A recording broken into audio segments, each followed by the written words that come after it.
Once again, it's on. Welcome back to another great episode of the Better Than Sex Sports Podcast. Of course, you know I am the man on the street. Happy Wednesday, Hump Day, Pharaoh King. No, from Be More Careful, I still here. Yes, ladies and gentlemen, we're back. And if this is your first time ever checking us out, this is how we always start our podcast off. We always got to ask the brothers, how was their day? Tim Dog, how was your day? Man, I had the most wonderful day with my mom. But before I start that, I played the segment when y'all jumped on me about my mom on Friday. Uh-huh. My mom, she cracked up. Play it again, play it again. I'm so glad they gave you a taste of your medicine. Boy, don't you listen to. She said, don't you listen to them. I'll tell you when it's time to go. Mom Dukes was on our side, huh? Oh yeah, hell yeah. That's I'm glad hilarious. your mom was entertained, man. We tried to entertain. I'm glad she got a good laugh. That's hilarious. That is funny. Oh, Okay, besides Yeah. that, Tim Dog, how was your day? man, my day is always good. The last couple of days we've been spending time together. She had appointments and stuff. And oh man, my mom, she's the type of person. She get in my car. She always want to direct you where to go and let people do stuff. And, Yeah. and it gets to the point now. Oh. Oh.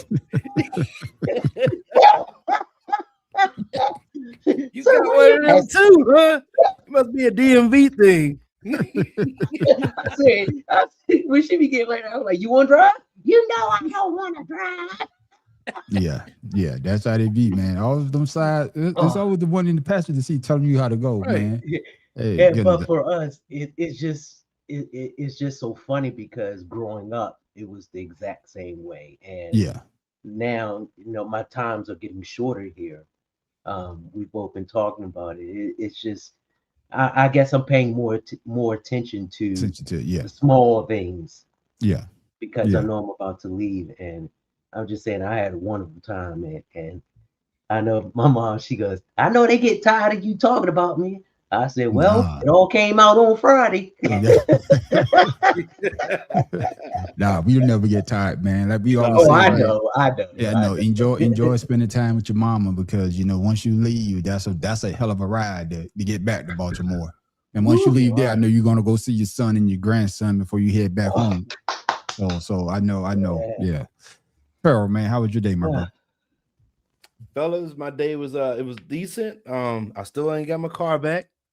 So tomorrow I'm gonna call and check up on it. They sent me a little text message, so I'm gonna call and check up on it. But other than this heat, man, good God, it's ridiculous out there.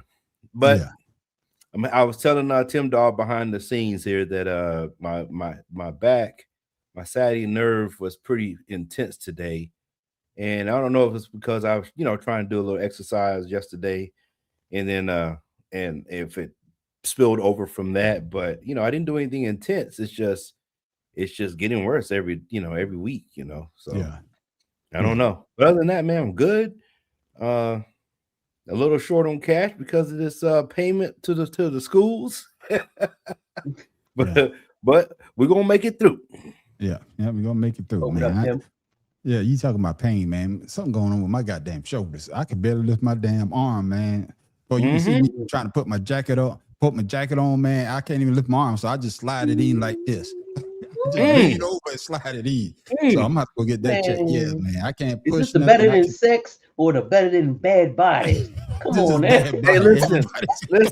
This is the over 50 club right Yeah, the now. over That's 50 club. It seems like everything hurts, man. So I'm gonna have to.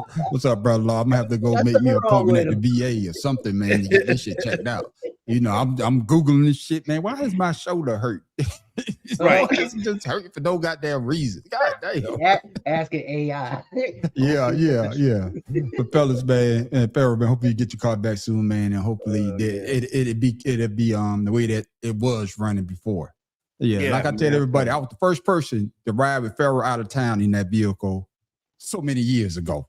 Yeah. The first one. Yeah. 15, over 15. Almost 15 years ago. As for me, fellas, man, like I say, my day went well. It's Wednesday, another day. I'm on the side of the dirt, enjoying life, not complaining about nothing but my goddamn shoulder, because I need to find out what's going on with them. But other than that, man, the day went well. Fellas, it's almost here. The season's almost here.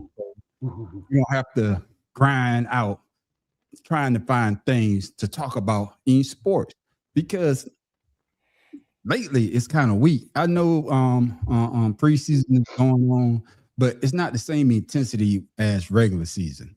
So let's get into it, man. At least not yet. Not yet. But we're not gonna start off with football. Oh no. We're gonna start out with your favorite and my favorite. I'm not talking about no other than Stephen A. Smith. Stephen A. Smith, sports analyst and political commentator. Smith has established a recurring public pattern of disparaging commentary directed at prominent black women across politics, sports, and media. Such commentary reinforces harmful narratives, undermines the fair and respectful representation of black women in public discourse, and stands in direct conflict with NABJ's long-standing commitment to accurate, responsible, and inclusive portrayals of black communities. Now, I know we're going to tear his ass up on Friday, but I want us to gear in on the sports aspect of Stephen A. Smith. So I'm coming to you first on Pharaoh. Will the National Association of Black Journalists Thumbs Down Award become a footnote in Stephen A. Smith's career, or could it change how his sports media legacy is remembered? Great question. I'm going to say both, because we have discussed it many times before on both segments, today and on Friday, about him trying to play the ride the fence. Yeah. Him trying to down the black women that, a couple of black women that we know, especially with the Jasmine Crockett comments, that shit was out of pocket, and then with her replying, and then he had like his butt hurt. Then the stuff he did with LeBron James and how, he took, he handled that situation. And the first person to me that I know that called him out on his bullshit was Allen Iverson. Yeah. So I thought you were going to see T.O. I thought you remember T.O. told him that Max Kellerman more blacker than you. Yeah, but that was after Allen. That was after Allen Iverson. Yeah, because he was the beat writer, I think, for the Philadelphia. And he was the Eagles and the Sixers. Yeah. He was the beat writer for them. Yeah, go ahead. Yeah, but so with that being said, this has been a long time coming. But like I said, it's something that I would say that this is something people was waiting on. Yeah. If anybody knows anything about journalism and the things that we've been discussing, I mean, we're not journalists, but we do know that if I wrote a segment, I would not be, as he says in his little defense thing that he tried to put out. If he was talking about somebody, like the Republican side, then would he be accepted? And it's like, well, it's not about what side you pick, it's how you are defending the people that you're talking about. Forget the politics. Yeah. The politics, this is not about politics. This is about you and your decision of who you decide you want to sit here and defend. And just like this Tatum dude, we can't call him officer no more because he a piece of shit. Yeah. It's like anything else that we say. The young man in the crowd was like, first of all, before we get started, this is the quote from this young man. He's like, it's a shame that we have to sit here and defend ourselves against a person like you. Exactly. And that's all that needed to be said. That's it. That was profound. That was all that needed to be said. And that's what we think about Stephen A. Yeah. And the fact of the matter is that, we talked about this before, Tim Dog, about how he carried himself, and especially when he talking about black athletes. For black athlete, just like with the Ray Rice situation, how he went in on Ray Rice on wife, you know. So, but when he went in on Serena, then when Serena's husband came on his show, he didn't have that same smoke. You know, he kind of shrunk a little bit. So, do you think that this is going to just be a footnote in Stephen A. legacy by getting this thumbs down award from the National Association of Black Journalists? Yeah, I kind of agree with Farrell. You know, kind of both. Only because Stephen A. he's too old to play the race game. You know, this man almost 60 years old and he's still fighting to be relevant because he started hard. So what? Who gives a fuck? I mean, ESPN gave him all that money and what was that? 14, 15, 13, whatever the fuck it was. And it just went to his head. And Hey, can I say this, Tim? Can I say this, Tim? Dog? Could it be the fact that they did give him all that money, and now you're not one of the little guys anymore? You know, when you don't have that type of money, you keep your mouth shut. You still say your shit, but now that you got all this money, now I can say what I want to say because you're not going to hurt my pockets. You know, and that's what I see. I could be wrong though. No. That's exactly what's in my representation. I mean, think about it. He's shitting on people that he know that no one can really touch him in his mind because you know ESPN got my back. They give me all this money. He went from this humbled reporter to this asshole who thinks that you know he's above the law. And we have what do you call them, coonery, coontastic behavior, motherfuckers. You know, coon behavior. You know, and he's just one of them. Yeah. And to me, it's sad because he's old enough to know that what he's doing isn't right, and he's old enough to know that if the shoe is on the other foot, he wouldn't want anyone to do it to him. And that's what it is, Tim Dog. It just goes to his head. And that's what it is, Tim Dog. The shoes is on the other foot because it was his peers that called him out. It wasn't us. You know what I'm saying? We're not his peers. It was the journalists. It was the black journalists that he grew up with that he knows how he says some of them. They're calling you out on your bullshit. They're calling you out on how you representing. I'm talking about sports right now because, like I said, we're gonna eat his ass up on Friday on black athletes. You know, just like when he talked about black athletes getting into some trouble, man, he got a lot of vitriol for him. He has a lot of anger towards them. But then when his friend, what's the UFC president name, slapped his wife, I'm not gonna talk about him. He's my friend. Wait a minute now. You're supposed to be a sports analyst. This guy is in charge of one of the premier, you could say, sports things, but you don't want to say anything about him. No, you should talk the same way you talked about Allen Iverson, the same way you talk about Ray Rice's wife. You should be saying the same shit about what's the dude from UFC? I'm thinking about the president of UFC. Yeah, Dana White. Dana White. Yeah. Oh, you know, he didn't say nothing about Bucker, whatever, on the kicker. Yeah. That did the same thing. Yeah. You're right. Joe said that award just gave him bad press. It doesn't affect his bank account one bit. This just drove more eyes to his show to run up numbers. That is true, because I damn sure been talking about him for the last 3 damn days. Yeah. What you about to say, Pharaoh?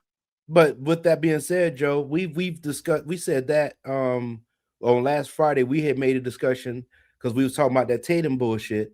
Yeah. And if we sat here and we chastise more black folks the way that they've been doing, regardless if they mean it or not, but they know that's going to get the more viewers up on the other side, we have more views on YouTube. We said that. I'm pretty sure if we was against our own people, you know, so it's going to drive the numbers up, but it's damn sure not going to be not the audience that he's going to want to follow him.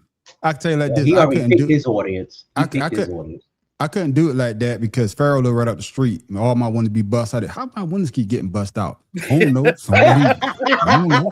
Being petty. Every time Pharaoh, man, I come out my damn window bust. Man, you should need to put up a better camera. I tried to. I can't catch this motherfucker, man. You want me to help you find him? Why he Right, got to right. break behind his damn back. Right. Man, what's that code again? I forgot. Yeah. With that being said, Tim Dog, could this controversy make current players less willing to sit down with Stephen A. or trust him with interviews? Oh man, it's already, I mean, a known fact. No one wants to sit down with them.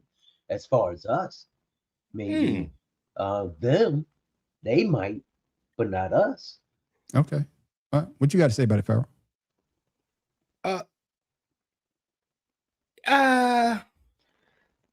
I would say probably not, because they want to disprove his attitude. Mm-hmm. Like you said, when Serena Williams' husband came on there, he's Yeah. different. When Yeah. LeBron James approached him, he's different. Yeah. So yeah, because the one person that I wish they wouldn't give a platform is that DJ Vlad for the son bitch. Yeah. You know, Yeah. I you know did this say is a that. sports show, but he does still talk to some athletes at sometimes. Yeah. And I wish they wouldn't give him a platform, because he's the cultural vulture that we're talking about, that type of person. So if anything, eliminate that jackass. Yeah. You know, I would think the opposite. I think that they would go in this show because right now he's the hottest thing out there. You know what I'm saying? With the controversy. Let's see what he's going to ask this person. So yeah, I think athletes would be catered to what Stephen A. Smith is saying. And then most of the athletes knows that he's full of shit anyway. Yeah. So they probably would go on there. Like Jaylen Brown. I like to see what Jaylen Brown had to say. You know, exactly. what's going on? Exactly. Farrell. I would like to know. I probably need to go look at a list because I'm pretty sure they should have threw Aaron Andrews' bitch ass on there. So I don't know if they've already had a list of thumbs down on previous, like Jason Shitlock and a couple others. If they had gotten this thumbs down as well, or are they not prominent enough to where they even worry about those people? I think that they're not prominent enough because Stephen A. Smith moves the needle, especially now, especially when you're talking about the sports media in general. I think he's the highest ranking spokesperson out there I know of. I could be wrong, but I think he's the highest, with his production company, with his he got the show on YouTube. He also got the show on satellite radio, Sirius XM. So he's probably one of the biggest out there. And that's what it boils down to, is that when people see him, and with anybody with power, especially in certain positions, see them shitting on people like us, they be saying to themselves, wait a minute, we know where you came from. Like he said, I started out in the National Association of Black Journalists. I started at the bottom. Now I'm at the top. So now that you're at the top, why are you still shitting on your people? Now, you can shit on them now if that's your opinion, but have that same energy for the other side. That's all they're saying. Basically, you not having that same energy. You made a great point, Farrell. When Serena's husband went on there, came on the show, what did he do? Oh, yeah. When Donald Trump called when Donald Trump called his ass stupid, what did he do? See what I'm saying? But you don't have that same energy. But LeBron James press you, shit, I would have punched him in the face. If he had to hit me, I would have punched him in the goddamn face. He don't like me. But see, you don't have that same energy for the other goddamn side. Back to you, Farrell. The ESPN risk hurting its sports credibility when it is biggest personality becomes more controversial than the athlete he covered. Hold your thought, Farrell. You about to say something, Tim Dog? Yeah, about the ranking of the sports announcers. Right now, you got Joe Buck, 15 million. You got Al Michaels, 15 million. You got Shaquille O'Neal, 15 million. You got Kirk Herbstreit, 16 million. He's number 6. Number 5, Pat McAfee, 17 million. Tony Romo, 18 million. He's tied for 4th. Troy Aikman. Oh, that's probably much. He's gonna drop. Yeah. Charles Barkley, 21 million. Tom Brady, 37.5, and he just started. How? Stephen A. Smith, 40 million. Yeah, but how did Tom Brady get 37.5? When that don't make no Tom Brady. But he's Tom Brady. But the fact that matters, Tim Dog, what I'm talking about is you talking about dollar amount. I'm talking about when the face of, when you look at people that look like us, Stephen A. Smith is probably the person that they look at. Yeah, Charles Barkley and Shaq is on the list. But we look at them as just sports analysts on sports. See, Stephen A. Smith now moved the needle. Now he's into politics. He's not just talking about sports anymore.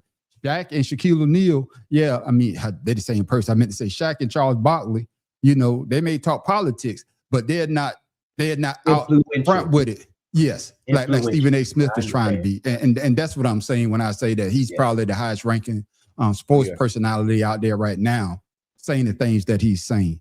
But Farrell, my question, does ESPN risk hurting its sports credibility when its biggest personality become more controversial than the athletes he covers? ESPN has already started to lose their credibility years before this even happened. This right here is just another cherry on top of the damn dessert, as far as we're concerned. They I think doing this with him has shown what their credibility that they've been losing is why they're losing it. Yeah, and now that you have this person, because in all actuality, the sports shows have stopped becoming sports shows and become some type of platform for political injustice in the past year, especially started with, let's go back to Kaepernick. Yeah. Go back to Kaepernick when, you know, when who started that? That was 45. Right. So I mean, when you go back, this 10 years with the Kaepernick thing, whatever the case is. Yeah. I think that's when I believe that's when we started looking at the sports shows like, hey, these are people's personal, you know, opinions. It's not for you to decide what we as fans have to think. And of course, these people out here in the streets, these media buffs, sucked it all up. And it's like, how dare he? This, that, and the third. And now we're living in an era to where what Kaepernick was trying to bring awareness to is in our face, and nobody has nothing to say or even thank that man for bringing about the awareness. Yeah, so, and that's why ESPN is trying to get rid of the debate type of shows now. They even say that they're getting rid of all these shows because they allowed it to happen. Exactly. So now they're trying to bring the fans back. Just like you said earlier, they're trying to bring the fans back because the fans don't want to see people debating. They want to see actual sports because, you know, man, we couldn't wait to watch Sports Center, especially when Stuart Scott was alive. You see what Stuart Scott's going to say. They wasn't debating anything. They were just talking about sports. And that's why ESPN lost a lot of fans when they went to this debate thing. You know, don't get me wrong now. You know, the reporters, I should like to watch them. The sports reporters, you know, they used to have these type of debate, but that was only one show. It wasn't every show. You know, you got First Take, you got whatever else shows they got on ESPN. ESPN2, ESPN. They're all debate style shows. BS, that's what I'm saying. They're all debate type shows, you know, but they're trying to go back to, hey, just with the highlights. But Stephen A. Smith, like you said, he basically started. Yeah, what he said? Yeah, Brady signed that $375 million contract for 10 years. That's why he got that $37 million. What else, Joe? So ESPN is owned by Disney. They got their own money printing press. So firing an analyst won't hurt nothing to protect the brand, hey, Joe, not the man. Yeah, well, I would say this, that Disney right now is trying to sue the FCC because of them trying to tell them what they can and can't put out. And not do it. So once again, it goes back to the culture. Right. Not only did you sit there and try to support the man that's in true, office, man, Professor. Now you're trying to sue him for him trying to control you on what you can put out in the media. So what it is pretty much shot yourself in the dick. Yeah, remember, Disney was the first company to cave in to the president when he first came on without any nothing. Yes. They change it, and then they sued, they settled the settlement, and then the president felt like, oh, now I own you. I can do whatever I want. But now Disney fighting back, and just like all other schools. But Farrell, you said something about Kaepernick, but that's when all of this really started in sports. Yeah. You had one man, the president, who was putting his political opinion into sports. And that's when it started. You got these NFL owners, you know, getting scared and caving in. Oh, we need to do this. That's the president. There you go. We need to do something about this. Backfired. Now, the president, he didn't get any blame for this, but the owners sure did, and they had to pay Kaepernick. And now to this day, the same culture that he has as far as the president. And ESPN, They at first, yeah, when Disney bought ESPN and that, excuse me, what Disney was anyway, ABC went to That's Disney Disney. and ESPN on it. Yeah, they all Mhm. went into merge together. They thought they was conglomerate till the president said, "Hey, you know what, y'all, I'm gonna get money from you. I'm gonna say the schools, the colleges are doing something. I'm gonna get money from them." And it all starts from a fear of what? Losing your money, losing the audience instead of, I mean, using the money instead of losing the audience. Yeah. You're going to sit there and cave in and cause this kind of culture with everyone. And, you now you're trying to fight it back because you see that it was wrong. You see that you're losing money. You see that the people aren't watching your programming. So, I mean, it What that just boils goes back down on to, around. Tim Dog? That Money. boils down to people not knowing the people that There are making you the money. It Just boils like down them. to it boils down to not having the right people in positions Mhm. to help tell you that this is the things that we see and that could help us build your brand. They're too money hungry on the majority of the people that support that BS instead of the people that are actually building your damn finances. Yeah. I So bet you any amount of money on ESPN, they probably not going to renew Stephen A's contract when it's time to renew it. I'm Or glad you they're say gonna that. lowball him. I'm That's glad what you I'm say that. They can't lowball him. No, they can't lowball him. And the reason why I say that, the reason why they're not going to get rid of him. They're going to probably extend his contract because he is the biggest thing. Of course they got Pat McAfee. Pat McAfee, he caters to the other side and he brings the other side in. But Stephen A still has a following amongst people that look like us. He still has Black that following. Republicans who are ashamed I'm of just saying. themselves. I'm just saying that he still has that following. So they're not going to lowball him. They probably try to give him another contract. But by that time, his head would be too damn big, and he'd be like, "No, I'm just going to go solo." Or So, they dog, hey, you gonna let's brought up a see good what the question. man professor said, right? Yeah, I saw what he said. Yeah. I saw what he said, So- and was a great point. You got something to say about it? Yeah, and I was gonna say, like you was talking about oh man, I just lost the damn name. Right there, the sports reporter. The other side, no, the other side of the pillow. Okay, Stephen A. McAfee. Stuart Scott. Yeah, Pat Stuart McAfee. Scott. With Stuart Stuart Scott, Scott. during that time, they were more focused on. No, I want to say more focused. They were only focused on the athlete, Entertainment. their lifestyle, their what they went through, their personal lives, things of their style, and then how they train, what got you to where you at. That was interesting for us because it's like not everybody can perform at that level. How did That's you correct. get that good? Where'd you get your athleticism from, or when you went to school, what was your how you say the path? This dude, your path to your greatness. Yeah. So that's what is interesting with sports. It's like you don't go and watch a race, a NASCAR race or F1 or MotoGP, and they're talking about politics. They're talking about the sport and only the sport. Yeah. Well, and that's what we need to get back to is talk about only the sport. Yeah, Pharaoh, I got to fuck with you about this because they're only making a left turn. Look at they're making a left turn.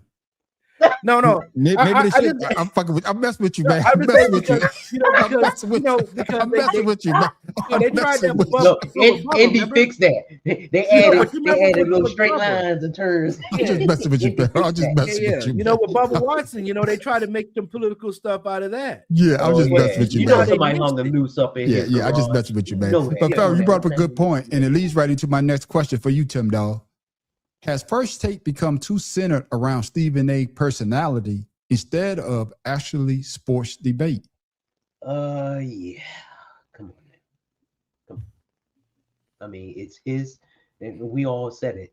It's his show. It's his ego, more or less like the president. It's my country. I do what I want, say what I want, and if you don't like it, you can find another job. Yeah. And Stephen A. he carrying himself out like that. But excuse me, as they always say, what goes up will come down. Exactly. Pharaoh. Yeah. After receiving this award, should Stephen A. reconsider how personal some of his criticism of athletes has become over the years? Should he think about what he says about these athletes? Because he felt as though that by them giving him this award, it's below the belt. I think he said it's the lowest insult he has ever received. So when you be talking about these athletes, don't you think Kwame Brown? You remember when he finally apologized to Kwame Brown. I thought basically saying that he was the worst draft pick ever. You know what I'm saying? So when you say things like that, but now the shoe's on the other foot, and you being criticized, and you're saying that, no, I don't deserve that. No. So after receiving this award, should Stephen A. reconsider how personal some of his criticism of athlete has become over the years? Should he second thought on saying things that he know is personal or below the belt to athletes? I don't think he's he's in denial. He's not gonna, because when you talk, let's go back to the Kwame Brown thing. You were talking about somebody that just came into a profession. Yeah. You're getting this thumbs down at the height of your profession. Damn, Pharaoh. So you think about that for a second. You've had a bunch of years to hone your professional, skills. You should be knife's edge right now with everything going on, and now you're just a fucking butter knife sitting on the shelf, in the cupboard. Because you found a way to fuck yourself. So, with that being said, he's gonna go back to the drawing board. He's gonna see where he fell off the tracks. But I think he's gonna say it in a different way now. But still keep that same edge. You see what I'm saying? Keep that instead of saying it like this, I'm gonna say it like that. So no, they've created a monster, and that money has got him at the forefront of coon-tastic behavior. So exactly. The Stephen A. situation proof that modern sports commentators are being rewarded more for viral opinions, like Farrell just said, and controversy than strong sports journalism. Oh yeah, of course. But what the sports reporter doesn't realize is that he's being used and abused. Yeah, he's making all this money, and just like Scarface, Al Capone, the law couldn't get him, but one thing did: taxes. And the same thing with Stephen A. All this controversy, he think he the man on the street, but you know what's gonna get him? The law. Because a person who is that vain and that out of touch with where he came from, he's gonna say or do something that he feels as though he can get away with, but it's going to backfire on him, and that's what's going to get him. Well, I can say this: there's only one man on the street, and that's me, Tim Dawes. So he's not the man on the street. You brought up the man on the street. No, that's just me. All I'm going to say is that. all I'm going to say is that. I don't think the law. I think his mouth is what's going to get him in trouble. That's what's going to get him in trouble. Yeah, that's what's going to get him in trouble. And I believe that's why he doesn't speak the way that he wants to speak about the other side, because the other side is the one that's in power right now. Now, if the paradigm shifts, then he probably try to ease back to the center. But my thing is that it's your peers that called you out. When your peers call you out, then that should make you say, maybe I should sit down and take a look at actually what they said, because this is a little bit hitting at home. We supposed to be boys. If your boys tell you something, you really doing something messed up. What you say, exactly. I'm about to say that, math professor. Michael Wilbon said about Stephen A. He stopped being a journalist years ago. Exactly. And what did Stephen A. Smith say? I can't say anything about him, because that's my brother. He could say that to me. So if he can say that to you, those journalists are basically telling you the same damn thing. But he don't want to hear that. How about the hot take? And he is normally wrong. Hey, don't be a Shannon Sharp. Yeah, but I'm just saying, it's just one of them situations that we all see Stephen A. Smith. The loud mouth, the same thing that he criticized Jasmine Crockett about, being, I guess, ghetto when she talked. You do the same damn thing. Yeah. You talk loud. Yeah. You basically do the same damn thing that you criticizing Jasmine Crockett for. You doing the same damn thing you criticize other people of doing. But then when a person holds that mirror up to your face, no, that's not me. No, I don't do that. But here's the difference, though. Go ahead. Not to cut you out. Here's the difference. When he talked about Jasmine Crockett, you're talking about somebody that's trying to protect us, right? You're trying to get that. She's trying to get people to vote and make sure that we get corrupt people out. You're supporting them. Stephen A., you're supporting these individuals by talking about them. You have now made it look like she looks like a bad person, but you're actually letting the people that want to hurt us support you in hurting more black people by talking about her. Yeah, but like I said before, fellas, man, we all know that if you want to make the type of money that they're making, you must talk bad about the people that look like you. Mhm. And if that's the way you want it, if that's the way you want to make your money, go right ahead. But I'm letting you know that if I see, I'm keeping my foot on your goddamn neck, because one thing I can't stand is a goddamn, I'm not going to say a goddamn coon. I'm about to say the N word, a goddamn coon. I love black people, but I hate a goddamn coon. Moving along, fellas. But like I said, Stephen A. Smith. Figure. Yeah, Stephen A. Smith, we're going to eat your ass up again on Friday, though. Because then now we talking about, we could talk in our wheelhouse politics and how you try to dibble and dabble in that. But we ate your ass. They should have gave a well-deserved 2 thumbs down. That would have been more precise. No, they should have gave him the middle finger up. Yeah, it is what it is. Fellas, man, let's go into sports, man. Enough of that clown. This guy, he's calling it quits after 18 years in the NBA. Breaking news, a future NBA Hall of Famer is calling it a career. Russell Westbrook announcing his retirement after 18 seasons. He's a former MVP, a 9-time All-Star, named in 9 All-NBA teams, and was the second player in NBA history to average a triple-double. Did it back in that 2017 season where he won MVP. It came 5 decades after Oscar Robertson. Tim Doe, coming to you first in this one, though. Where should Russell Westbrook rank among the greatest point guards in NBA history? I mean, is he in your top 10 at least? Yeah. Or top 10, top 25, however you want to figure it out. Definitely top 10, because Russell Westbrook, he kind of set the standard for these young guys coming up as far as analytics and triple doubles and everything.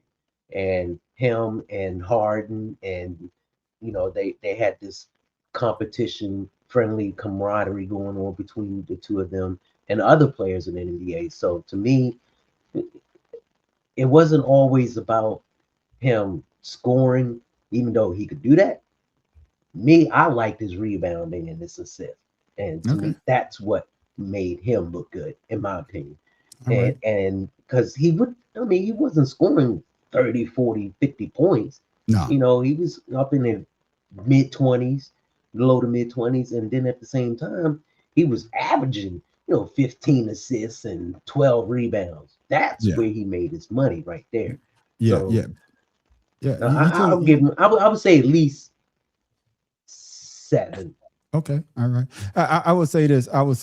Tim Dog. You say he didn't score 40.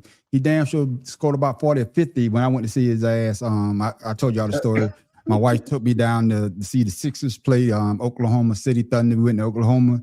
Man, I was we got the lead, the first lead. I was cheering in the damn section. Next thing I know, man, we down by 25. And I was quiet in the chase mouse. That motherfucker Westbrook tore my ass up. I couldn't say shit. Look, Oklahoma fan was just looking at me. Why you ain't saying that, man? Why the fuck I'm gonna say something? Shit, look at the damn scoreboard. Shit, fuck you, hey Pharaoh. I'm like, in my mouth, like, fuck you. It was too many of them for me to fight. But you know what I'm saying? I was quiet as Stephen A. Smith when Serena husband came to this damn show. That's how quiet I was in that damn arena. I ain't say nothing. What about you, Pharaoh? Is where would you rank Russell Westbrook? Is he in your top 10 in point guards? Nah, he ain't in my top 10. He'll be in my top 25, but he won't be in my top 10. All right. I mean, he was, like I said, he was athletic, and he has the 209 assists, things like that. But once again, we're looking at the era that he achieved all this stuff in, and how the game is played, this, that, and the third. When you look at real point guards, a true point guard, because now there's no real true point guard. It isn't anymore. Yeah. Yeah. So I mean, he was an exciting player, but Didn't win no championships, even though he was an all-star and things of that nature. Nothing bad to say about him other than his style of clothes. But I got you. he just But not in my I top. thought he not was in my gay top at one 10. time. Farrell, you brought it up, man. Farrell, No, you I'm brought being it up. serious because of his clothing line. I'm like, what the fuck? Yeah. But Farrell, you brought it up, and that's what my next question for you was going to be. Does never winning the NBA championship significantly hurt Russell Westbrook legacy despite the MVP and historic numbers? You know what I think was really hurting these players now, and I'm gonna include Westbrook, is the traveling amongst the teams. Everybody it's like, what? How many teams was he on? I think I think that hurts it a little bit.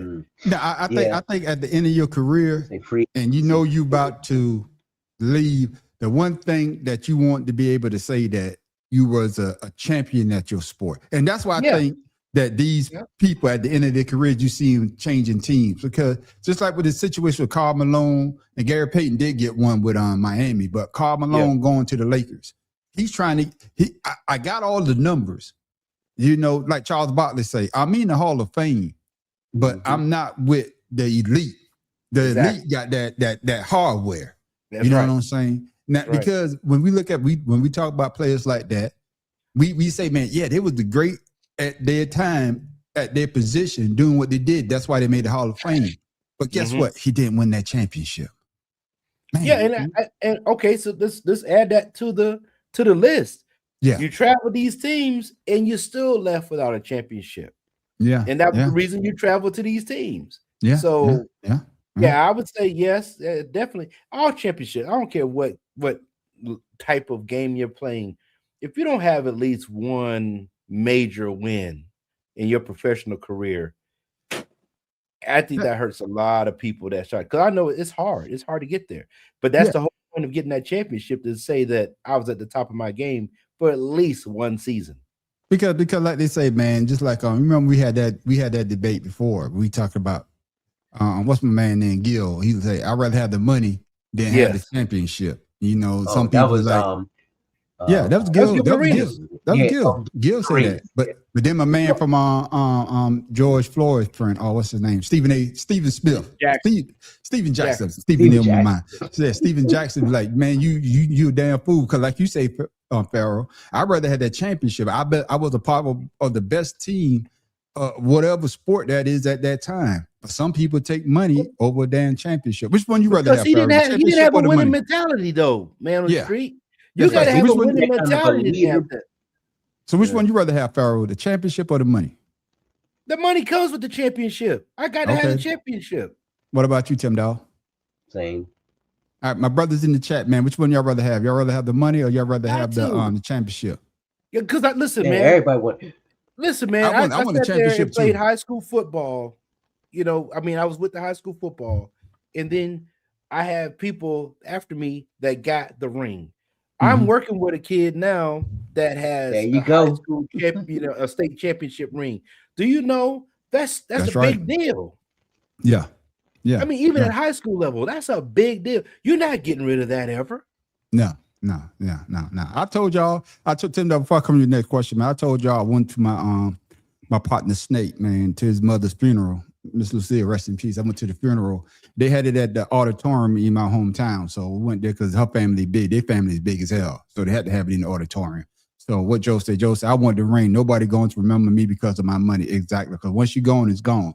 But we went to the auditorium and I was looking, like my first cousin, she tried out in 1999 for the WNBA. The first season of WNBA, she went and tried out. She made it to the final cut and got cut.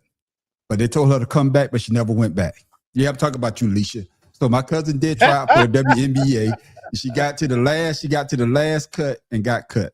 So yeah, Alicia, my cousin was a beast. So I go in there, they got all the championship trophy. They got all the banners up and shit like that. I'm coming to you, Tim Dog. I got to get this off my chest. No. So tell your story. So I'm in there, I'm looking around. So I just happened to go out where they got all the trophies at, I start looking.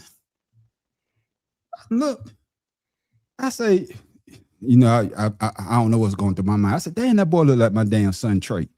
And that was me. We had a little when we won the conference championship that year. He the damn picture. I'm gonna put it up. I'm gonna let y'all see it. It's in black and white, so don't laugh. The picture's in black This and white. look at they didn't recognize They didn't have no himself. color photos back then. They recognize themselves. Yeah, you should remember that. Yeah. That was I when they forgot. what? Took the cap off and put it back on. Hey, I forgot we won the conference championship that year. Even though I see the damn shit on the damn wall when I go to the gym and everything. But yeah, I'd rather have the, like y'all saying, the point of the matter is I'd rather have the ring to be able to talk about it than the money. Yeah. Hey, fuck y'all, man. I always try to bring on my goddamn parade. No. It's the one with the powder. It's the one with There the you powder go. in the top of the thing too. Wait a minute. What you say? Ready? What you 1, 2, 3. Poof.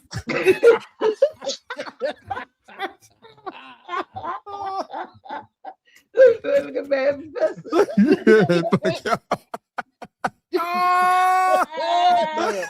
Some gold shit right there.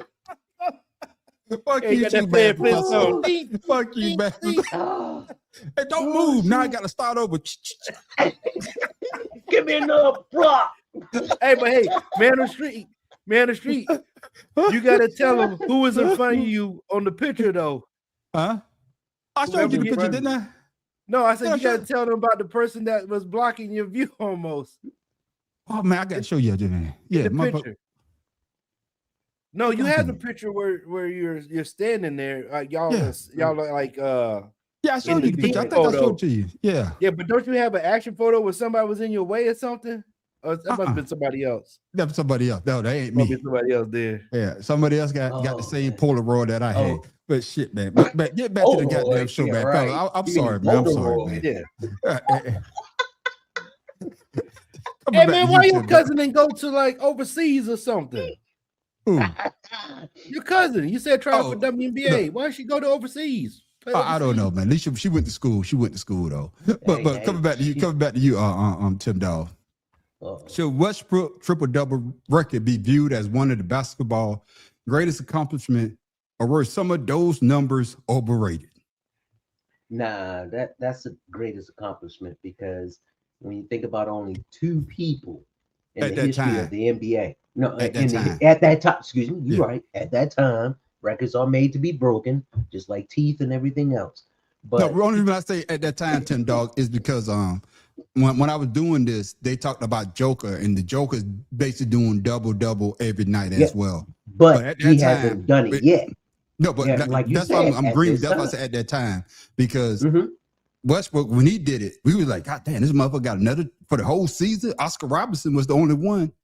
And like you say, once he started doing it, yeah, man, we like shit. But then the And next year he did LeBron it. has it is also on the list now too.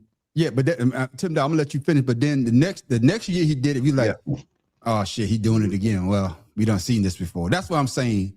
Did it become overrated, in your opinion? No, I don't say overrated. I say Okay. underrated. Okay. Only All right. because you had Ja Morant and all those other, different styles of the NBA coming out. You had the flashy dunks. You had, the great 3-point shooters, Steph Curry, them. Whereas Westbrook, we so used to seeing him do it that it Yeah. becomes, mundane. Monday, exactly. And that, I got you say that, Tim Dawg. And I think that's what we're saying. When he did it the first year, when he did it, becoming the second person that did it, we was like, man, damn, great. I think they say 50 years before somebody else did it for a whole season. We like, man, god damn, it'll never happen again. And then when they did it next year, then we say, man, he just missed a shot to get a rebound. Like they say about Angel Reese, a me-bound. Shit, this motherfucker just missed a wide open. Yeah, to get a But see, I'm just saying. but we as fans, that's what we do. We try to find fault in something that may not be there, just so that we can have an excuse not to like it. Exactly. And that's the point I'm making. Because when he did it the first time, we was happy for him. But then when he did it year after year after year, we're like, man, come on, man. You're a one-trick pony, as they would say. Shit, do something else. I'm just saying. But don't get me wrong now. What he did, man, I was seen great. that. Do something else, man. Kill yourself. Do something else. Yeah, impress me. Well, I mean, damn, the agree motherfucker was with you a on that, Joe. bricklayer, so he had to do something other than. I agree with you that, Joe. I agree with you You see that, what I'm Joe. saying? Like offensively, he wasn't a threat until he started doing the triple doubles. Well, I'm glad you No, say that, I then, mean- Farrell. I was going to ask this question, Tim Dog, but you brought up LeBron. So, how much did Westbrook's disappointing run with the Lakers unfairly change the way fans view the final years of his career? Mm.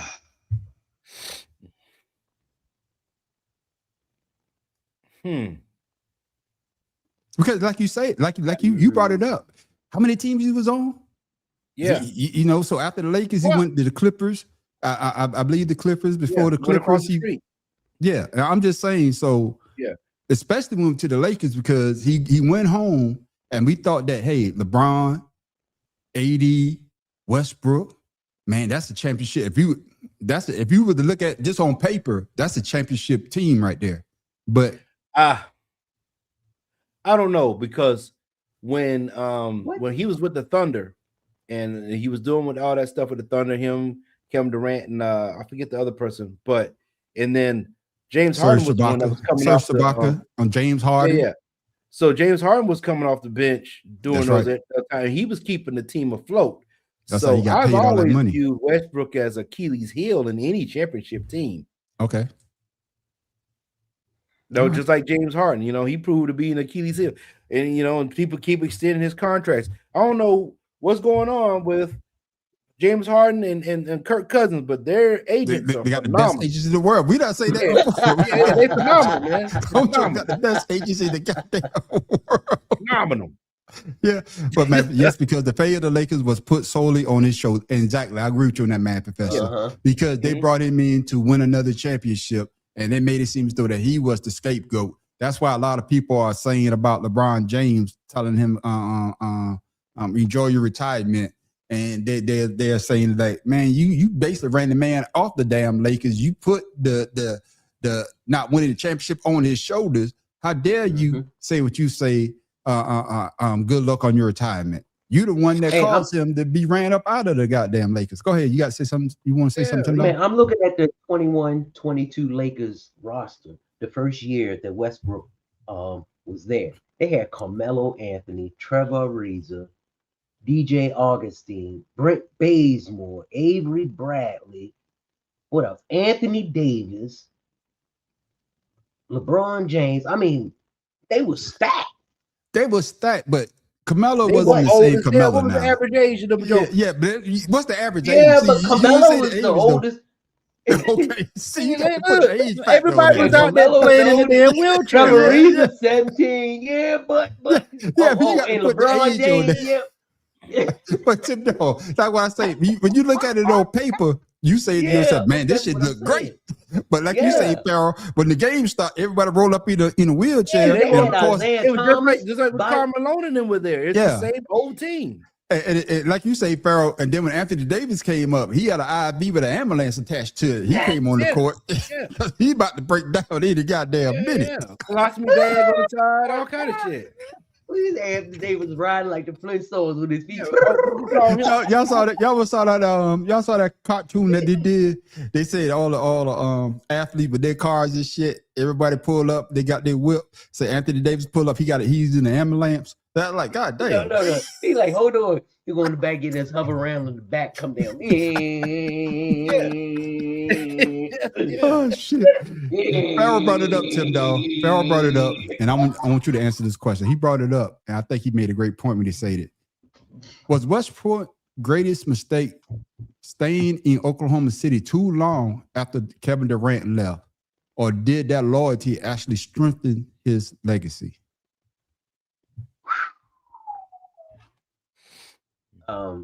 Me personally, I think he should have stayed and let that loyalty and his legacy strengthen. And he left only because he wanted to get a championship. He felt like he couldn't get it with OKC. But, what they had the draft picks and all that. But to me, he just fell into the trap like other players, chasing the ring. Can I say I don't think I think we put too much on chasing a ring, especially if you're a great player. Because I guess what I'm saying is that if I played in the league and I won an MVP, I want that championship as well. Maybe just me. If I'm the best player at that time, if I don't achieve all these awards, I don't won, MVP, NBA All-Star, what do you call it? All-Star teams, first team All-Star. And the only thing I don't have is that championship. Perfect example. We talk about this all the time. Me and Pharaoh talk about it all the time. The motherfuckers used to talk about Super Bowls. I had to keep my mouth shut because the Eagles didn't have one. Fuck, I got to say. I could talk all the way up NFL championship. I could talk all the shit I want. But you never won the Super Bowl. Now I got to be quiet. And that's how Westbrook felt. You could talk about MVP. Yeah, I mean that ring. You could talk about All-Star. I mean that ring. NBA championship. Now I got to be quiet. And in order for you to get out of that, I need to go somewhere where I think that we can win. Yeah. So that's why I say chasing the ring thing, especially you're a great player, I don't buy into that. Maybe I'm wrong, Tim Dawg. Go ahead. No, I mean, it's the culture now. It's not just the culture now. Since free agency, it's been the culture. Okay. Remember before, you were loyal to your team unless the team traded you. Other than I don't think you were loyal to the team, Tim Dawg. I think that you just couldn't go. The team, right? Unless the team traded what you. The team, you probably wanted to go, but the team was like, "No, we're not letting you go because hey, we suffer, you suffer." Or you are a moneymaker. Yeah. But when free agency comes along, with the freedom of movement for the players under certain circumstances, they figure, hey, maybe I can do this, or players want to play with their friends and not friends, but college teammates and things like that. So to me, it was twofold. Yeah, you're leaving because you chasing something that you may never get, but you have the opportunity to leave to play with someone that you grew up with or went in college with or whoever. Yeah, but like I say, Pharaoh, it's just the fact that, and no, I'm not saying this in a way that saying anything bad about his career. Mm-hmm. But if you was to tell me, if I was to tell you who you taking, Robert Horry or Russell Westbrook, who you taking? I'm not talking about position wise. Who you taking? Oh, I'm going with Robert Horry. The fuck? You know why? Because he got 7 rings. No, I'm not talking about that. No, say somebody if you didn't. No. But what I'm saying is obvious. I'm not talking about what I'm saying. No, what I'm saying, Pharaoh, is if you I know what you're saying. Who you taking? And that's what I'm saying. Robert Horry got 7 championships. He got 7 championships.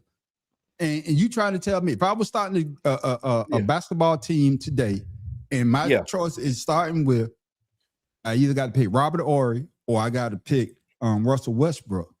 Yeah. No, I'm gonna pick Westbrook. Yeah. But and that's what I'm saying. I'm not saying nothing bad about Robert Horry because that big game Rob, big shot Rob now. That motherfucker hit him when he needed to hit him.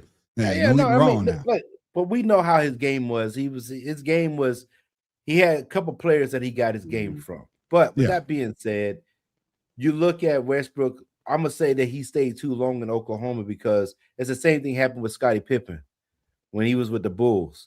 They didn't let him win those 2 seasons without Jordan. Then when they released him, he went to Houston, and then they got rid of him after Houston. He went to Portland. He went to Portland, and then he was formidable when he went to Portland in the West. They didn't allow him to win out there. He went to Portland first. Portland to what? I'm just saying when Pippen left Chicago, he went to Portland.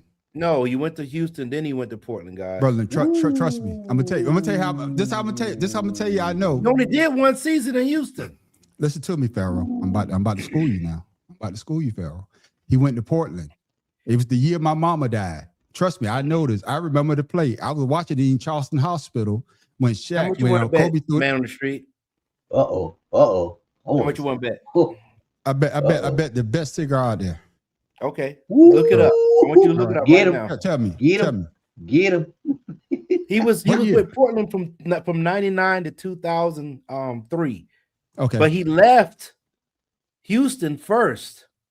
They When was traded he in him to Houston? Portland. No. When was he in Houston? No. He was only in Houston one season. When was He Yeah. that? left the Bulls to go to 99. Houston and then to Portland. Okay, then I owe you a nice cigar. Damn, mama, you let me down. I'm putting it on my. I put this on my dead mama for giving me the wrong answer. No, So he, Charles he Barkley went was to there that Houston, year, he though. went to Houston first and then So to Charles Portland. Barkley was on that team that year then. Yes. Mhm. Oh wow, I thought he went to Portland. God damn. No, he Okay, did Mom. go to Portland. He went goes- the No, same I thought year. after the Bulls he went to After Portland. he went to Portland and then got traded to. I mean, he went No, to he Houston, went to got Houston and traded got to traded. Portland. Yeah. Yeah. Damn, why? The same year. I got it backwards. I think I got No, it the same year. No, you right. It was the same year. Yes. I No, thought- he That's why you get. no, that's what I'm saying. Meryl Streep. No. he Reason, did no, go reason to- why I he say did that. No, go reason there. why I say that because I thought Houston lost in the playoffs. I thought they No, lost in he the never even playoffs. went. He never went to the playoffs with Houston. He only played That's with right. them for a little while. Then he went to Portland. As a matter of fact, let me see how long did he play with Houston. He got only traded. like a few games.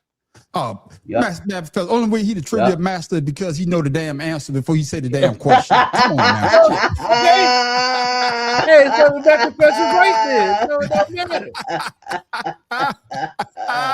Well, it don't matter. Hey, but thank you for correcting me on that, Pharaoh, man. But yeah, I remember that year. I'm not Portland was taking up. anything away from your mom. I'm He No, was no, traded to just saying, I Portland on remember- October the No, the 2nd. reason I remember him playing with Portland is because of I remember that play. Kobe threw it up to Shaq. Shaq dunked it, and then they had the camera on Scottie Pippen. He was leaving the arena. It was a stack of towels. He hit the damn stack of towels because they had the goddamn series, and they let That's the right. damn Lakers. I think that was the first championship for the Lakers That's for what that year. on a three-peat, first Yep. one. Yep. Hey, fellas, But no, man. that's what I'm Pippen- saying. That they didn't want Pippen to win a championship Yeah, without Jordan. Mhm. yeah. See, he wanted Pippen that bad was too. traded. Yeah, Yeah, he was of course he traded did. to Portland. He was trying to separate himself. Hell yeah. Yeah. You- Mhm. what- I mean, come on. And that's why when Pippen Hey, says you things think about it had something to do with you it? know when he says when he talking about LeBron, he say I never chase rings. You did. You try to chase ring, try to get one with Portland, Houston, but but of course okay. I don't know hold why on. it didn't work out with him Hold in on. Houston though. because No, what Charles Barkley happened was there. was- He say I should have never signed. He say that about Charles. He said Joe and Toby not to mess around with you because you fat and you lazy. That's what he told Charles. He was only yeah. there. Right. He got there in the summer, but he was traded in October. Remember, the season begins when? Damn, I thought Houston traded him. Houston traded Damn, him. I thought him and October Barkley the played 2nd. together, man. But anyway, Nope. fellas, that leads us into our goddamn week sports discussion.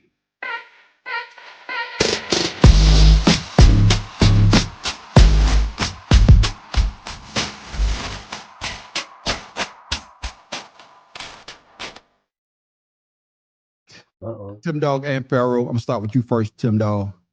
When Westbrook eventually entered the Hall of Fame, what should define him most? The MVP season that he had, the triple doubles, or his relentless style of play?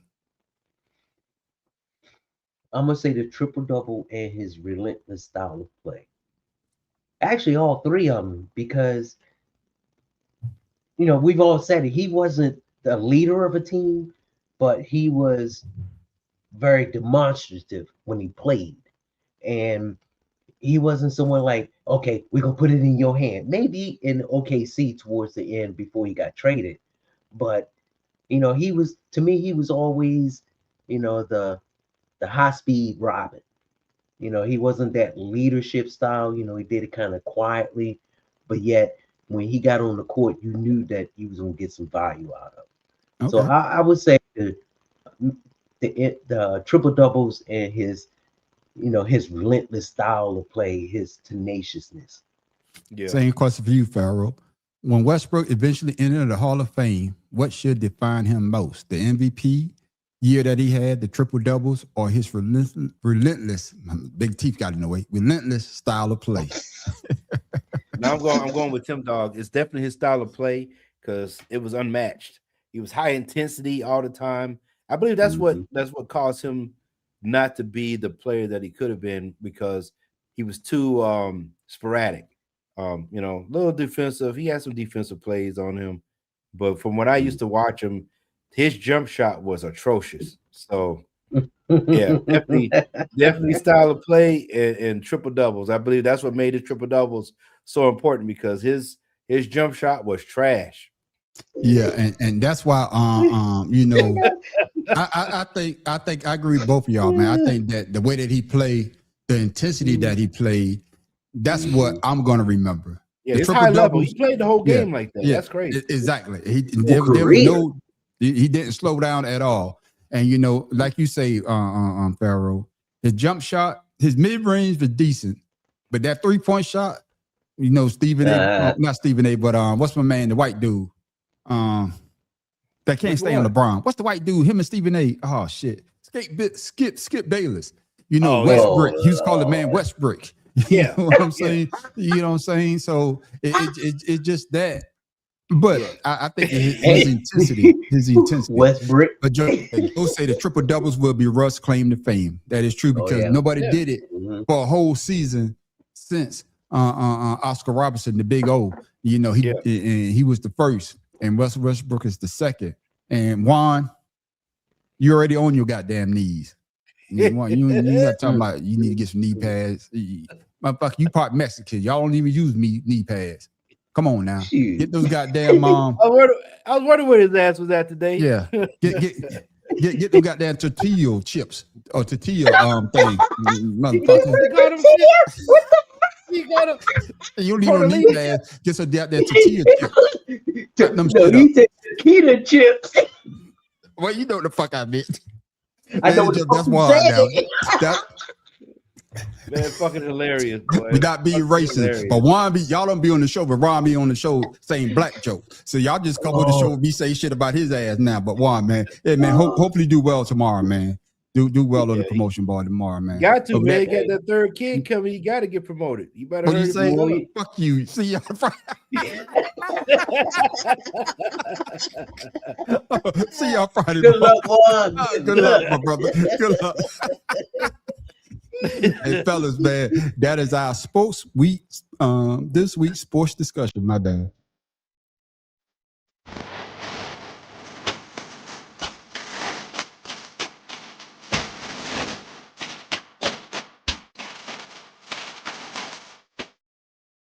See, ladies and gentlemen, y'all getting us live. See, we not like these other shows. We could go back, I could download this, and we could edit it and make it look professional. But we want to give y'all all the goddamn mistakes and everything that we messed up on. So messed up and mistake the same thing. I need to stop drinking. Well, anyway. Don't do that. We won't have any jokes. Fellas, the NFL is about to start. But what starts before the NFL? College football. And the top 25 just came out. We've got breaking news out of college football where Ohio State is ranked #1 in the first AP poll of the season. The Buckeyes received 40 first-place votes, slotting in just ahead of Oregon. This is the first time that Ohio State has been ranked #1 in the preseason AP poll since 2015. The Buckeyes opened their season on September the 5th against Ball State before taking on fellow top 5 squad Texas in Austin. The SEC leads the way in the initial top 25 poll with 9 teams. I don't have the whole top 25 list, so if either one of y'all want to get the top 25 list up, you can. Before we even get started, what do you think about where your Hurricanes are ranked? That's decent because they lost a lot of the players going to the NFL. That's decent ranking. I can handle it. They still have the 2 of the best receivers, you know, down in South Florida. So we just got to find out, or I should say, they got to find out who's going to throw them the damn ball. Other than that, I don't, you know, the defense needs to be. The defense is what got them at number 7. That's what I'm gonna say. Okay. Tim Dowd, I forgot your college team, or do you have one, and you just jump whoever? No, I don't jump. I'm a fan, but I really like North Carolina, believe it or not. Okay, but North Carolina not ranked, so but I don't like them. I don't like them now because of the coach. So. Okay then. But Tim Dowd, I'm coming to you first. Pharaoh, thank you for that input about your Hurricanes. I'm Tim Dowd. Did Ohio State earn the top preseason ranking, or are voters giving too much respect to the Buckeyes' name and returning talent? That's you said the magic word right there, returning talent, and that's always going to give you. I agree with you on that, Joe. A #1 ranking on that. So I mean, this is dang. You know what? I'm just thinking, what is this? It's July. Yeah, it's about We in right. August, So man. I would say no. The only No, we thing in that August. surprised me. It's August. Yeah. I'm You done lost the whole goddamn. just- See, when you get old, ladies and gentlemen, shit just run together. I should have let it slide. Tim. No, that my ain't when you bad. get old. My See what bad, happens Tim. when you retire? Oh, but that's what happens. You be drinking and smoking shit. But No, let I'm it all run retired together, and I'm Tim, at dog. home. I got No, you. but I got anyway. you. When you retire, No, you don't but worry about what- dates. When you retire, you don't worry Uh-uh. about days and dates. Fuck it. Mm. What's today's date today? Okay, that's what it runs. What did I Go ahead, say? Tim, dog. What people like Mondays? Retirees. That's right. Go ahead, Tim, dog. What you about No, to say? but I'm looking at this. Why they got Indiana as number 6? Okay. That's what I'm looking at right there. Okay. That kills me. Are they getting like the home field advantage or some shit like that? Okay, but yeah, check. It runs right in my next question. See, great minds think alike. Pharaoh, how does the defending national champion go undefeated, win the title, and still open the next season outside the top 5? By losing talent. Everybody's in the NFL. That's what I said about the beginning. Yeah. I mean, who You we gain talking talent, about? We you don't go to know number anybody other than the people that won the championship. Nobody knows shit about Indiana. Even the people in Indiana don't know. Mendoza try to get to start job with the Raiders. That's what we know, Mendoza. Yeah, that's it. His Who else is backup on the is the team? starter now. Who else on the team? Name any other player than Mendoza. Exactly. I got you, my brother. I got Jones. There's always a Jones on every team. you. Yeah, shit. Oh, Williams. They got to be. I know Throw a there's name Williams out on there. Oh, Williams on there. With that being said, there Tim, you dog. go. With Ohio State and Oregon sitting 1 and 2, but the SEC placing 9 teams in the top 25, which conference is actually stronger heading into 2026? Let me ask you a question. When was the last season when the SEC didn't? Yeah, I forgot they were That's too what bad. we saying, man, Professor. Nobody gives a shit about no Indiana. This ain't basketball season. Fuck them. Give a shit about Indiana. I don't even like the island. I don't like the colors. I don't like the name of the damn school. Ain't nothing. Oh, you got to put Joe up. What Joe say? What Joe say? What he say? That's a brother child damn. Hell, they was talking to him in the goddamn booth when he was on preseason.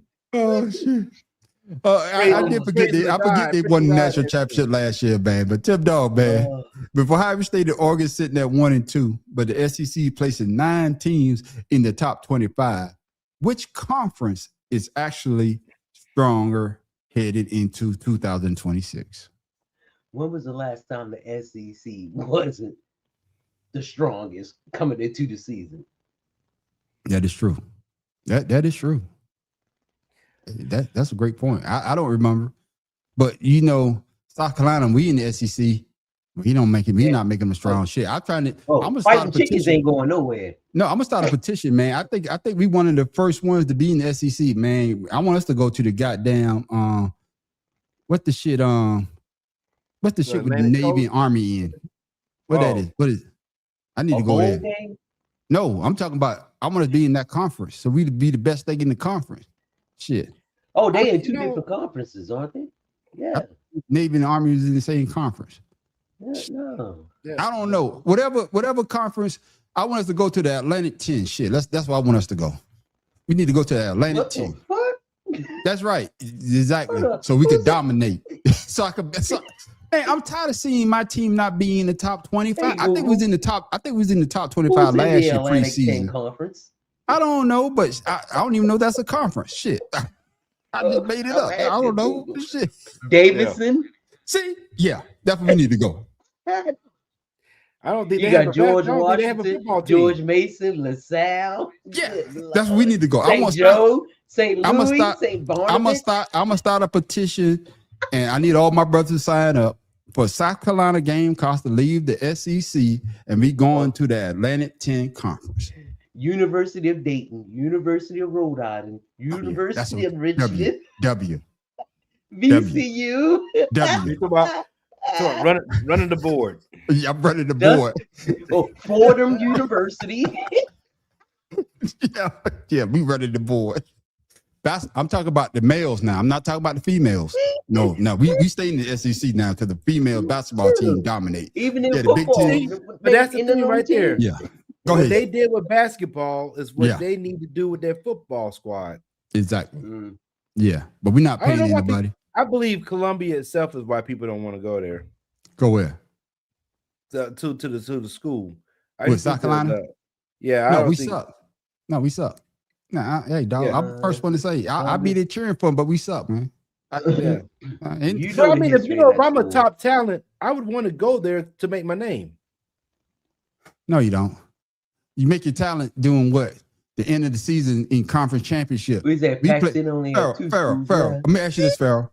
Do you watch the NIT? I Not had in to when tournament. Georgetown was in it. No, Okay then. But I'm talking about, but did you enjoy it? No, hell no. No. That's a Okay, loser. then. That's a loser Exactly. bracket. Exactly. Fucking loser bracket. Talk about They can run NIT the conference. and not important. Yeah, we can run the court. We need to go to the Pac-10 then. My bad. Thank you, Joe. I'm taking the Gamecock to the Pac-10, all the way over to the goddamn West Coast. God damn. Yeah. So they need to change that Pac-10 to Pac-2. Pac-2. Farrell, I got a better okay, one. you got Hey, Farrell, I got a better Or one. pack it up. No, Cal. Farrell. Change that bitch to Tupac. See, God damn it, boy, the man on the street. Change the Pac-10 to Tupac because you only got two. Whoa, that because only two schools there they are worth anything. That's Oregon Change the and Tupac. Oregon But, man, State hey, or let's get back on UCLA, track, man. Let's get back USC, on track. My bad. USC, My Arizona. bad, ladies and gentlemen. The man on the street been drinking. One team that we all can't stand, but always seem to be in the top 25 is this team, Tim Dog. A Notre Dame, a legitimate national championship contender this season. Or are they once again starting the year ranked too high? I say they starting to get ranked too high, only because What's that rank? they number 5. Shit, that was number 2 last year. They're number 5. They number 5. Man. The niggas didn't They even. number 2 Nah, last they year. too high, man. That's too high. And what gets me is they're ranked above Miami and Texas A&M. Even though I don't like the boy, but damn, he can do something. He's a good quarterback. I think we all say this about Notre Dame every year, man. They're the only team that's not in the conference that get all the benefit for being in the conference. So if they don't have a conference championship that they lose, they automatically get that bid to play in the playoffs. I think they got shafted. Not shafted, but I don't think they got in last year. And then, Farrell, you always say it as well. When they do get in the championship game, what happens? They get blow the fuck out. Yeah. Every time. Every year. You know what's so funny? Every time. This is the first time I've ever seen Alabama ranked number 11. But they got Crazy. Alabama number 13. But I'm glad you said that, Tim Dog. Farrell, is Alabama being underrated? They got them at number 13 on my question. So what I they got got? LSU. My bad. So whatever Alabama is Well, it Alabama doesn't matter. being It's bad. underrated. No. They suck ass. So no. Yeah. Where's LSU? Oh, Yeah. the same boat. Okay. Yeah, Same where's boat. LSU? And Because this is I want Lane Kiffin to fucking suffer. yeah. Well, Matt Professor don't want him to suffer, but yeah, I think he did You don't Mississippi care about wrong. Matt Professor? Yeah, Shit, he I- knows I- his team suck ass. I just think he did Mississippi wrong. And with the last one, Joe, you brought it up, yeah. and Joe brought this up, and, Ole and Miss. it is true. What Matt Professor? I know he got to say something. Here he comes. Oh, there you go. Okay. And Ole Miss is Yeah. Yeah, I think so too. Yeah. Yeah. I agree with that. Joe, you said it Yeah. earlier, and this is the last question Yeah. I had about this, fellas, is that That's gonna with be the a transfer good game portal to ended up do. changing roster so dramatically every offseason, have preseason records become even more meaningless than they used to be? Farrah, I'm gonna let you go first. Yeah, because every year the teams are supposed I think who was number 1 all season last year? Last what team year? was all season last year. This team was number I thought- 1, and then they got beat up. They got beat up in the playoffs. No, Oh. Alabama. No, No, it Wasn't wasn't Alabama. Alabama. No, I'm about to say, when did Indiana take over? Because Indiana toward went the end of the undefeated, right? season? Yeah, they went undefeated. Man, I think who Ohio knows? State was number one all Ohio year. State. Ohio State. Either have They to was be number Ohio one State all year. Yeah. So that's well deserved. But they end up losing to Indiana, right? I can't remember. I'm not I can't remember sure. the playoffs, man. And Georgia Tech guys need to stay quiet, just like Texas fans. Who Georgia Tech talking Georgia shit? Tech don't even. I don't know why Georgia Tech talking. The Yellow Who's Jackets Georgia don't Tech? bite shit. They don't sting nobody. Who's a Georgia Tech fan? Joe's a Georgia fan, and then we talking about Joe. But I don't know. My first I'm Georgia Tech. No, it's the number one was Texas. Texas going in, then they lost. Yeah. And then No, Farrell Miami fan. University of Miami. Man, I don't do no Georgia Tech. That's what I was wondering. Yeah, no, Farrell's a University of Miami fan. Yeah, I'm a guy, man. Yeah, you know, drugs, guns, and bullets. That's Farrell team. Shit. Big booty hole. You know what I mean? Tim Dog, with it. does the rankings mean anything now since the NIL came into effect? Nah. I mean, to me, in the last several years, it hasn't really even come to fruition. And like Joe said earlier, it's more or less probably based on recruitment and returning students, but returning players. But the way the portal has made NCAA football, it's really hard to do a preseason ranking. Yeah. Because everybody is changing and different. The same team that won the championship may not have the same players, not just because of graduation, but because they lost them in the portal. Yeah, lost to the portal or going to the NFL, like Farrell said. Lost to the portal or going to the NFL. And which is a great point. I think that these preseason rankings are baseless, just like Joe said earlier, and just like you just said, Tim Dog. With the NIL, especially in college football, if they could pay you the money, you going there. You going there to get paid, and the playing field is starting to get level. I noticed they didn't put Deion Sanders up in there, so if Colorado gets up in there, that shit, yeah. I'm just saying they didn't put his ass up in there, but it is what it is, man. So do you agree? 11. Yeah. So do we all agree that the preseason ranking in college football means nothing? Farrell, yes, sir. Yeah or nay? I won't say that it doesn't mean anything, and I do agree. Yeah, ranking. I mean, as far as recruiting and stuff, that's a concern. But I believe that it's more of a conference money making thing. Yeah. And then especially with the SEC, with all the teams in there, they have to put all those teams in there because there's so many SEC teams, and if they don't win anything, their money is not being shared, properly. So that's why other conferences are suffering, because they want to go to the big conference like the SEC or the Big Ten to, but you just say, Farrell, to make that money. Yeah, they're oversaturated. So we're going to see this type of ranking with the college rankings because the SEC is such a big powerhouse now. Yeah. Tim Dog, one more time. Is it obsolete because of the transfer portal with the NIL deals? Or do we still need to see the preseason ranking every year? Say that again. Is it obsolete with the preseason ranking? Does it mean anything? That's what I'm saying. Yeah, no, do we need to keep seeing it every year because of the NIL? And like Farrell said earlier, and you said it as well, players leaving to go in the portal or going to the NFL. Do we still need to see these preseason polls? Position rankings. As far as the rankings, that's obsolete, but that is true. That Matt Professor, I agree with you on that. Tim, no, you saw what Matt Professor said? But at the same time, we need the preseason rankings to remind us that pretty soon it's going to be football. I would say this. I agree with you on that. I agree with you. We see the rankings. But what about the schedule for them to put the rankings as such? Because remember, we always talking about the SEC should not have to play outside their conference ever. Yeah. But if you're going to have a schedule I'd say that you need to have interconference games so you can actually see what the competition is going into the college football playoff. Because it's well, how many games does Alabama play that actually are games, at that one time? They playing all these cupcake games. Then, of course, they go in there and they play tough ball, but you're getting all these numbers ran up. All these teams play these cupcake games to get money for those other schools. But I want to see what we're going to, like the NFL. Everybody in the NFL is supposed to be good.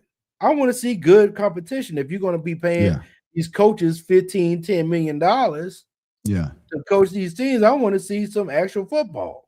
Yeah, and I agree with you on that, man. No, like I said, no disrespect to Jackson State. Playing Bethune-Cookman. But I don't want to see Alabama playing Bethune-Cookman, like you said, or Jackson State. I don't want to see them playing a Howard, running up the goddamn score. But it is what it is. But sooner or later, I think it was Notre Dame. It came and bite them in the ass when they played a unranked team. That's pay to play, that as they say, and they got the brace. They lost a game that they wasn't supposed to lose. Farrell, man, fellas, man, this is the last one conversation, and we talking about your team there, Math Professor, and also your team too, Farrell. Damn, two at the same damn time. Former LSU Heisman winner Jayden Daniels is taking legal action against his former school. It all revolves around the number on his jersey, number 5, which he currently wears in the NFL. Josh Robertson is here to break down this developing story. What do we know at this point, Josh? Well, you said it there. Number 5 seems to be the cause of the issue here. According to ESPN, Jayden Daniels' camp is not happy with his alma mater over the use of that number and the fact that another Tiger is set to wear it this upcoming season. Now, attorneys representing Daniels sent a cease and desist letter to LSU Athletic Director Verge Ausberry earlier this month, telling him to remove any mention of Daniels' name, image, or likeness. That means trophies, banners, posters, programs, murals, anything that the school might use to promote his and the school's legacy. Now, this is all over defensive back DJ Pickett, a former 5-star recruit and a sophomore this year, who is set to don the number 5 jersey when the Tigers take the field this season. Current head coach Lane Kiffin says that Pickett was promised that number as part of a stipulation for him to sign with the Tigers back when Brian Kelly was still with LSU, and Kiffin was simply honoring that agreement. Now, just for context, LSU has sort of a gray history around retiring numbers. They've officially retired 4 over the years, including Billy Cannon. However, their official policy currently does not stop any player from wearing a jersey that's retired after 2007, and it is at the discretion of the head coach. For instance, it hasn't been retired officially, but no player has worn number 9 ever since Joe Burrow won the title and a Heisman back in 2019. This is a developing story. When you tell me, dog, then I'm going to come back to you, Farrell. Did Jayden Daniels earn the right to expect LSU to keep number 5 untouched after winning the Heisman, or is he asking the school to protect your number going too far?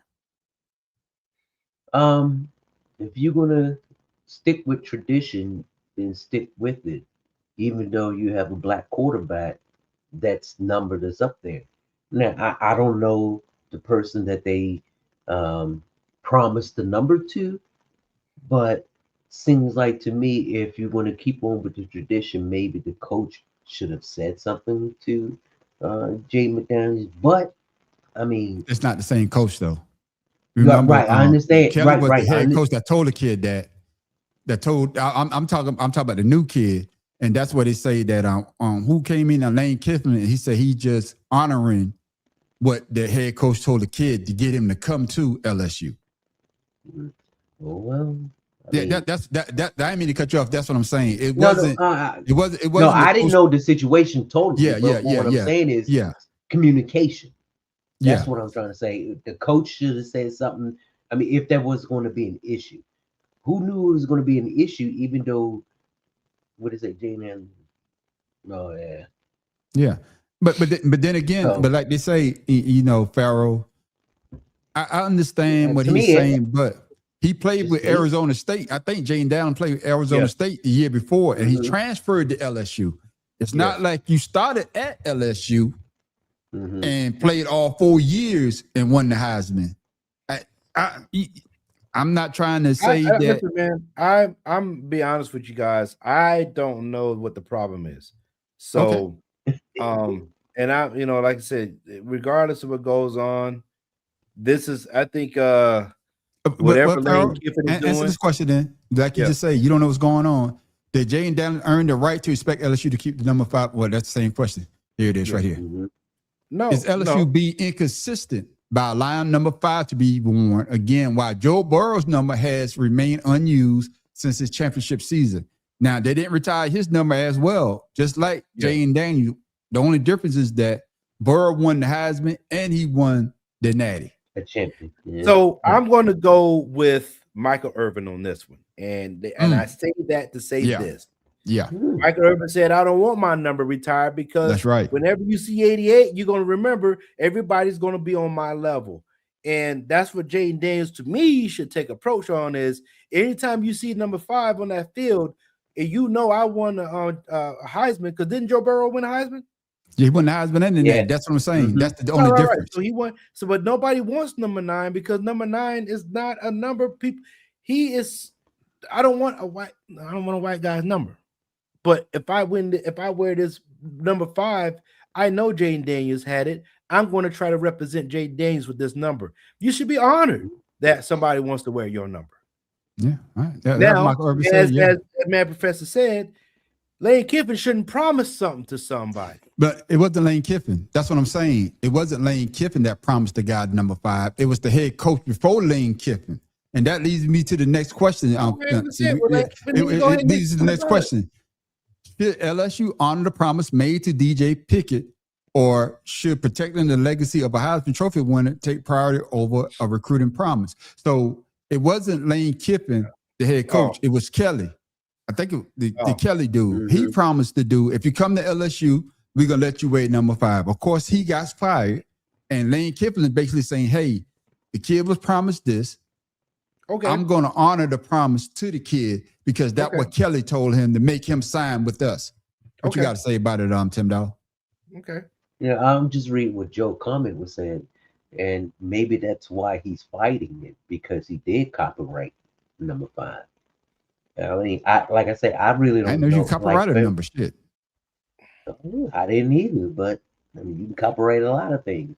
And to me, like everybody's saying, Pharaoh saying, and Man on the Street, Matt Professor, to me, it wouldn't matter, but with the consistency of tradition, I think maybe Lane should have said, hey, do you mind if this happens or something like that? Not saying that he's going to honor what the previous coach said or whatever, but at least let him be aware and just say, hey, it's not a big thing, and try to smooth it over to keep this recruiter. I'm gonna go for y'all, Tim Dow. I'm gonna get your response first, then Pharaoh get yours as well. If you're a talented recruit, both of y'all, top 5, whatever position that y'all in, and I'm the head coach, I'll come to recruit you, and I say, Tim Dow, you Baltimore is your team, so I think he's gonna go in. What Lamar Jackson number is what? 5. 8. And I say 5. I'm thinking Jaden. So I'm just even though they're pro teams, I'm gonna use them as college teams. For you to come to Baltimore, you say, man, I love the way 8. And I say, okay, I'm the head coach at the time. You can weigh 8. You can weigh 8. You come to Baltimore, you guarantee to weigh 8. You come to Baltimore, they fire the coach, they hire the math professor. The math professor say, I'm going to honor you weighing 8. Pharaoh Lamar Jackson called back and said, no, I don't want nobody to weigh my number. Knowing with the NIL being what it is, are you going to honor that? Because if you don't, and I wear another number at the end of the season, I'm transferring out.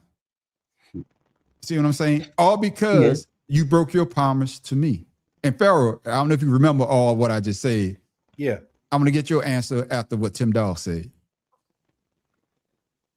To me, it's not a big thing. It's not a big deal. Okay. And for Jaden McDaniel, it shouldn't be a big deal or conversation either, unless there's some legal ramifications behind it. And just like Matt said, there's no copyright on the number. Jaden maybe rightfully, because his legacy wanted his number being revered. But LSU has numbers like 17. and we don't know everything. I mean, a normal player wouldn't just arbitrarily go out there and say, "Hey, I'm going to sue you for doing something," unless they have a valid reason for doing it. But he basically say that anything with his likeness, a poster, anything to try to recruit people, his Heisman Trophy, anything with his name on it, take it down. I don't want y'all using none of that. If this guy wears my number, you can't use my likeness on the jerseys. You can't use my likeness on the goddamn posters. If there's a goddamn painting of me up, take that shit down. You understand what I'm saying? So yeah, but there's a legal premise for that. So that's why he sent them a cease and desist letter. That's what he sent them because of this guy wearing his number, and that's why I say, Farrell. Well, yo, I can see that. Yeah, it's like when you buy a car, and I buy a car, and I have the badge of the place that I bought the car from. You're not paying me for the advertising for you. You take it off. So take that shit off. I'll let right. people know, where I got it from if I want to. That's right. But I don't need free advertisement where I bought my vehicle. So I believe that's what he's looking at. Yeah, but then again, Farrell, if the guy wasn't wearing number 5, do you think he'd still be saying this shit? No, because his number's not there. Exactly. Fellas, man, good conversation. And of course, fellas, we haven't did one of these in a while. Maybe we did it last week. In case you missed it.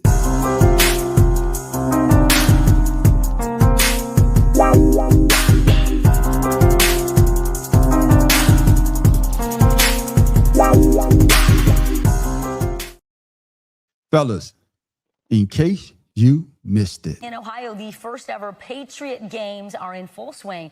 The youth sports contest kicked off yesterday as part of the nation's 250th anniversary celebration. 2 high schoolers from each state, a boy and a girl, are going head to head to showcase their athletic skills.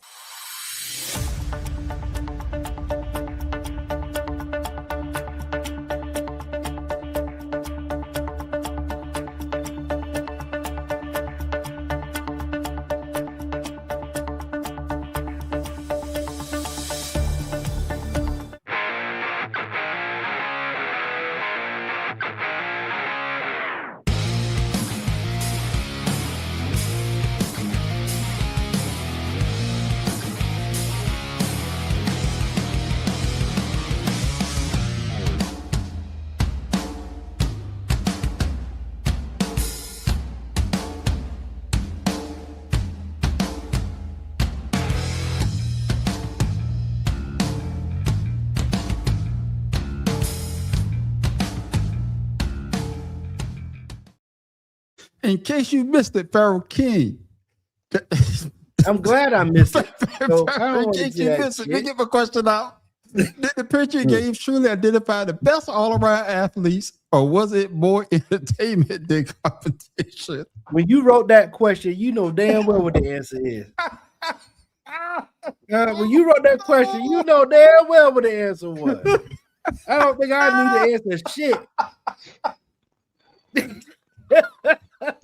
Come on, brother. I've seen dogs do better tricks. Damn.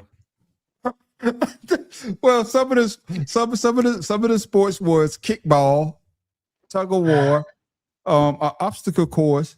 As you can see, jumping over a person. Basically, it was just gym class. So, Tim Dog, the same question, man. Did the Patriots game truly identify the best all-around athletes, or was this just entertainment? I'm sorry. You say something relevant? Because that surely wasn't. Tim Dog, you know what it was? It was Trump's recruitment. That's what it was. I mean, come on now. So he probably selected all those kids are cabinet member kids. All those kids are cabinet member kids.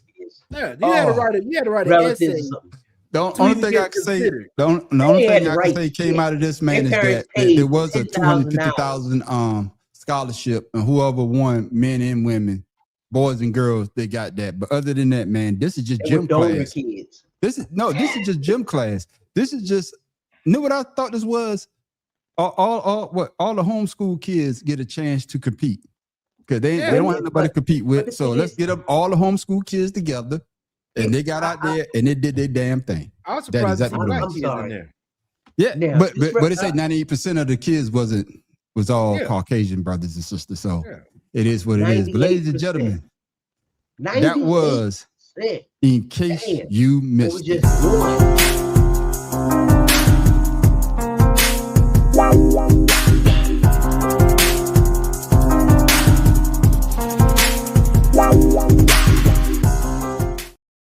Yes, ladies and You know gentlemen. that 98%. That means it was only one. Stephen A. Yeah. Smith. Stephen A. Smith. Yeah. Hey, Oh, you know my what? goodness, man.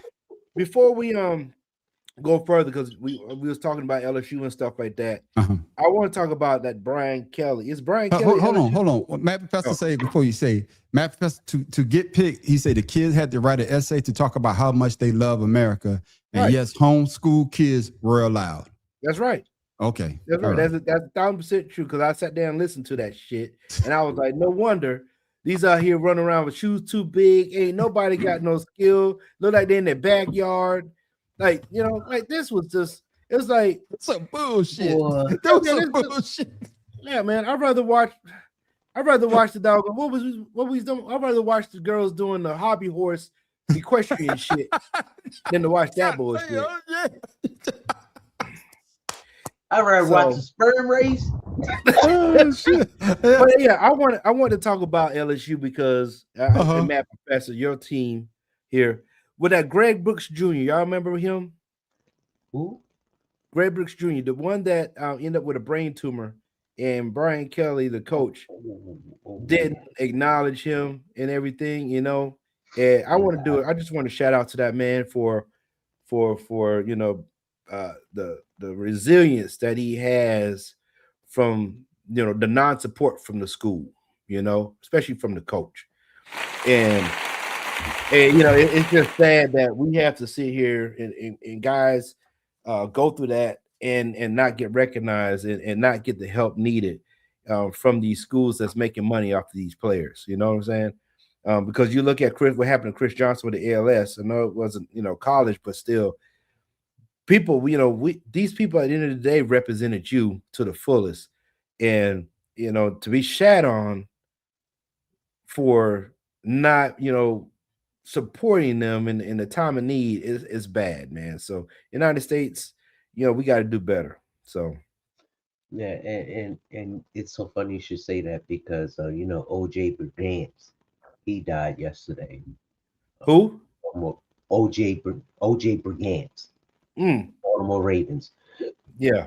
Excuse me. He passed away from ALS, and you know the Ravens have been supporting him and his family with, you know, I mean, he's been representing the team with ALS and everything since he found out he's been diagnosed with it. And right, they gave him, I think, 7 years or 5 years, something like that, and he lived longer than that with the disease because you know it's a crippling neurological disease that cripples the muscles and you can't. And it's so funny because when I was paralyzed from my waist down, that's to me is like a form of ALS, whereas, you know, it just shuts you off and you have no control. You can't do any. You have the feeling, but you just can't react to it. And it's just sad that we in America, we can build a 90,000 square foot ballroom, but we can't do anything against fighting diseases that we don't understand. You know? Yeah. I came in on the tail end. I know what y'all talking about, man. Yeah. Man. All right, man. Fellas. Man, I mean, shout out, man. Hopefully we get back soon. We don't have no This Week in Sports. Tim Dog didn't say anything. But it's okay. I got you. Do? I got you. got No, me? yeah, I got you. Okay, then. Well, This Week's in Sports.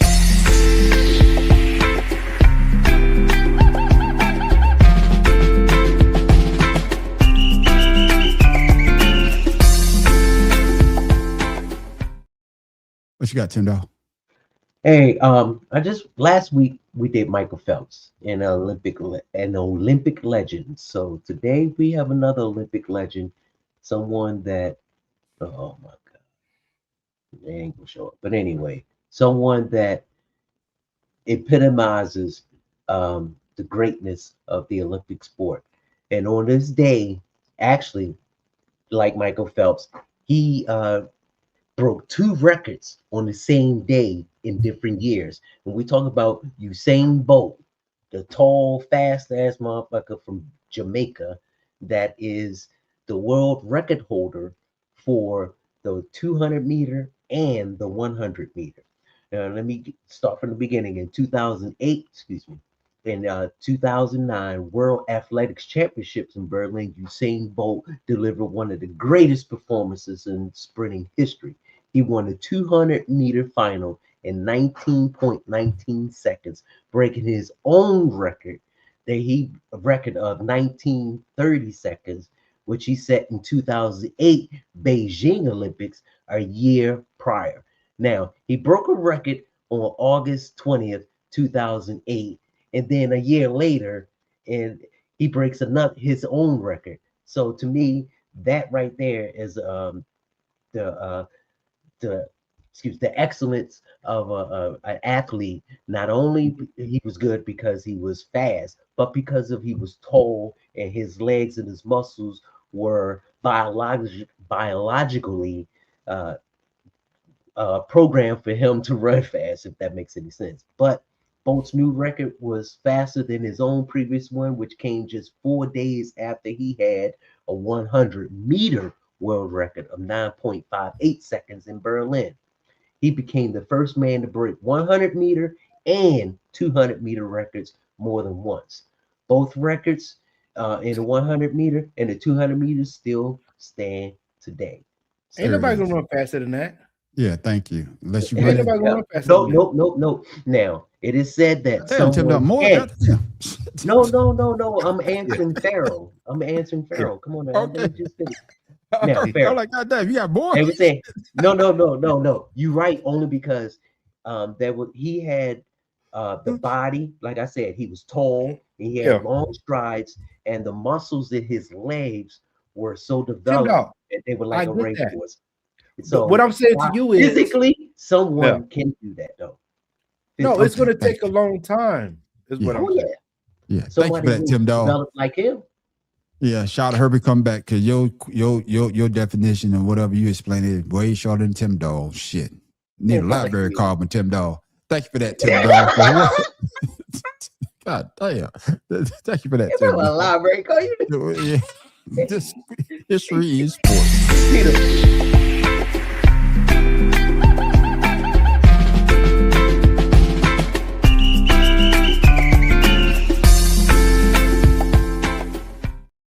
Ladies and gentlemen, you better be glad my 5-minute video didn't come out. That's all right.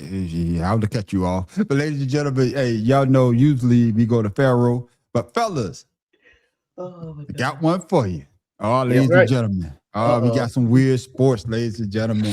Weird sport is when, if you're not a true athlete, you could go out there and do something. And we're here to bring you those weird sports.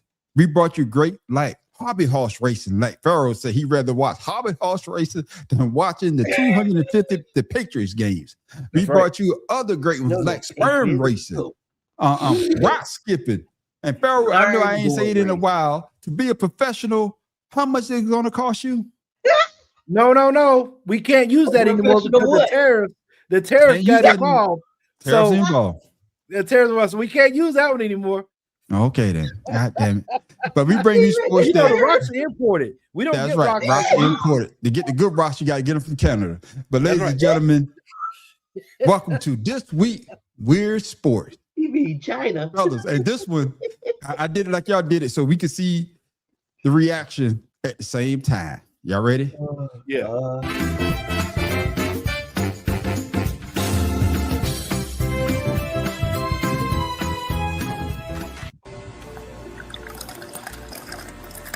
No way. Stop. The moment might be too big. He's sweating. The lights might be too bright. No way he thinks it's full. Oh no! He's the GOAT. If he calls it off, he's LeBron. Oh. Wait. Oh! He's gotta be cheating. That's a waste of water. That's a waste of water. So you telling me they practicing to be blind? Or they plan on filling up their beer? Hey, Pharaoh, close your eyes and tell me how much beer left in my bottle. How much? Meryl Streep, I'm gonna need you to do better, because that right there, no. He said that's some bullshit. He said that's some bullshit. Oh, goodness. Man on the street. I'm sorry. Goodness. Ding, ding, ding, ding, ding, ding, ding. That right there. I'm sorry. Ding, ding, ding, ding, ding, ding, ding. Oh, where the fuck is? Oh, yeah.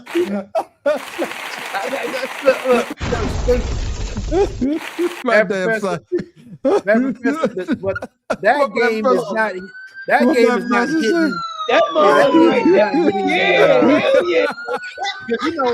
Because we get lazy to lift the lid, so that's trying to get in the lid without hitting the edge. The seat. There you go, man. The P game. Oh, God help me. Oh my goodness. My damn side is hurting me.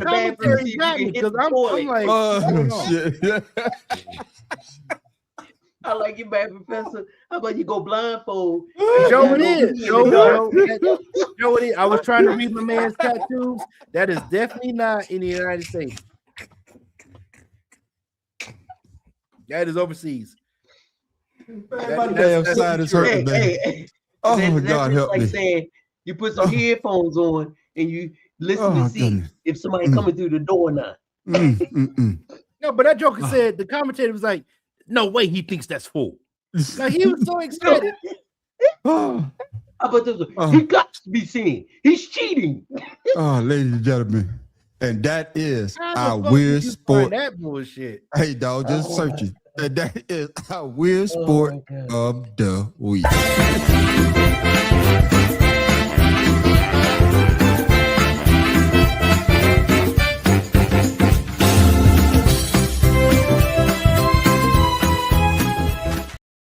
This man, my side is still hurting, man. That's what I think. That's the best way. How people get involved and so engrossed in the stupidity. Like That's the best one. Like I'm sitting there listening for water to. I think that is the best weird sport. I think that's the best weird sport ever. Oh man, I'm crying over here, man. I'm crying, but I'm sorry. Weird sport. That's a weird obsession. Oh man, I'm crying because that shit. But I like that though. I like that. I like that too, man. Oh, let's break the show back before we close, ladies and gentlemen. Pharaoh King, man. Pharaoh King, what you got for us, man? This week's sports trivia question. God damn it.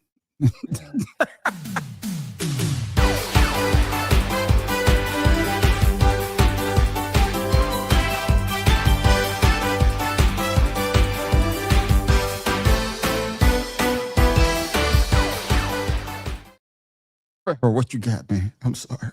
All right, Math Professor, Joe, even if what's his name is on here, Juan, my other man, Juan, whoever's out there, I got a great question for you guys today. It's NFL football, and it's going to take you back to at least 1994. So here's the question. Oh, Lord. Okay, what you got, Pharaoh? Good hint.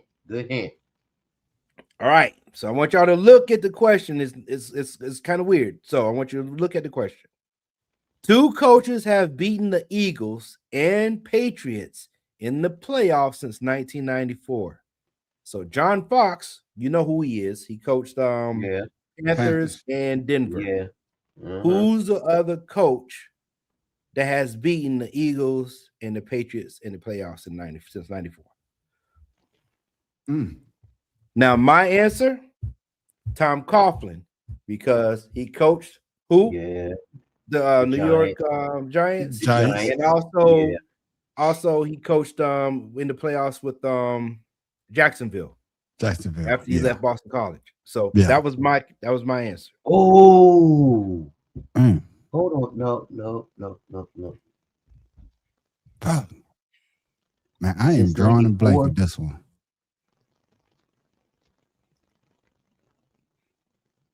Hold on. Oh, he went with Andy Reid. I was thinking Andy Reid, but no. So my man, Tom Joe. Coughlin. I said Tom. I saw Andy Reid was my man Cope's answer too. No. Oh man. Ooh. Yeah. Well, we don't count the Super Bowl as a playoff. Super Bowl is not a playoffs game though. Super Bowl. The Redskins coach, Joe Gibbs. Joe Gibbs. Because didn't they? No, it wasn't the Patriots. It was. Oh man. Who was it that beat New England? Tom Coughlin or? Oh shit, man. Hold, Farrell, give me 5 seconds, man. I'm thinking here. Oh. So I bet you it's gonna be Patriots. Dude from Green Bay. Oh. Nope. What's the dude? What's the dude from Green Bay? No, the Giants coach. No, the dude from Green Bay. Bill Parcells. No.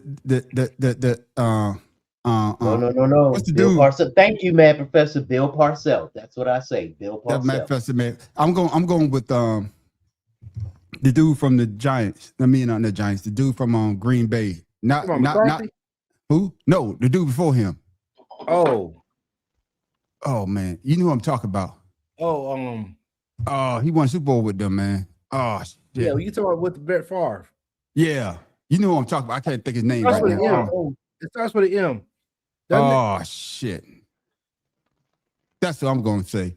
I know the answer ain't right, but that's what I'm going with, Farrell. Y'all know what I'm talking about. What's the answer, Farrell? All right, guys. So the answer is Bill Belichick. Get the fuck out of here. So in 1994, 1995, Bill Belichick coached the Browns that beat the Patriots that had Bill Parcells coaching. Yep. And in 2004, he beat the Eagles. Okay. Yeah. Who said Bill Belichick? Nobody? No, I said Bill Parcells. Well, I'll see that. If I had to say that, I'd have given myself a half a point. But since you're not me, Mike Holmgren. That's what I'm thinking. Mike Holmgren. So Bill Belichick basically is the guy. Reason why I say Mike Holmgren, because he would have played us in the NFC, and then he went to Seattle. But then when he went to Seattle, was Seattle still in the NFC at that time? Yes. No, they was in the AFC. They was AFC in the 80s. That's when they changed them over. But he was the coach up to the 90s then. That's why I said 94. They were NFC in 94. Okay then. Yeah. Damn it. Well, thank you for that, Farrell, man. Shit. That's crazy, isn't it? Yeah. I can't get them all right. Question, man.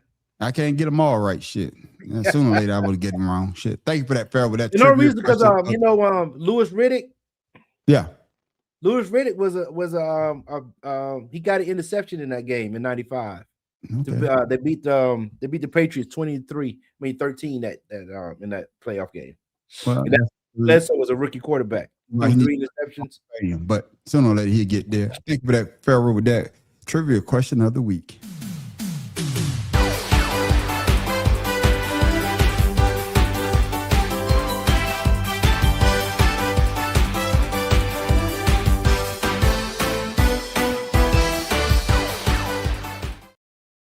All right, man. See y'all Friday as well. Yeah. Take it easy, Pastor. You better be on. And that's for Carl Banks. Carl Banks got his start with the Browns. Exactly. But before we go, ladies and gentlemen, we always like to give you something to think about, something funny. No, he with the Browns. What you got for the people before we go, my brother? Make sure you shout out your social media as well so the people can follow you. You know what I got for everybody? You know, they say that sneezing is contagious. Hiccups are contagious. but you also know what's contagious.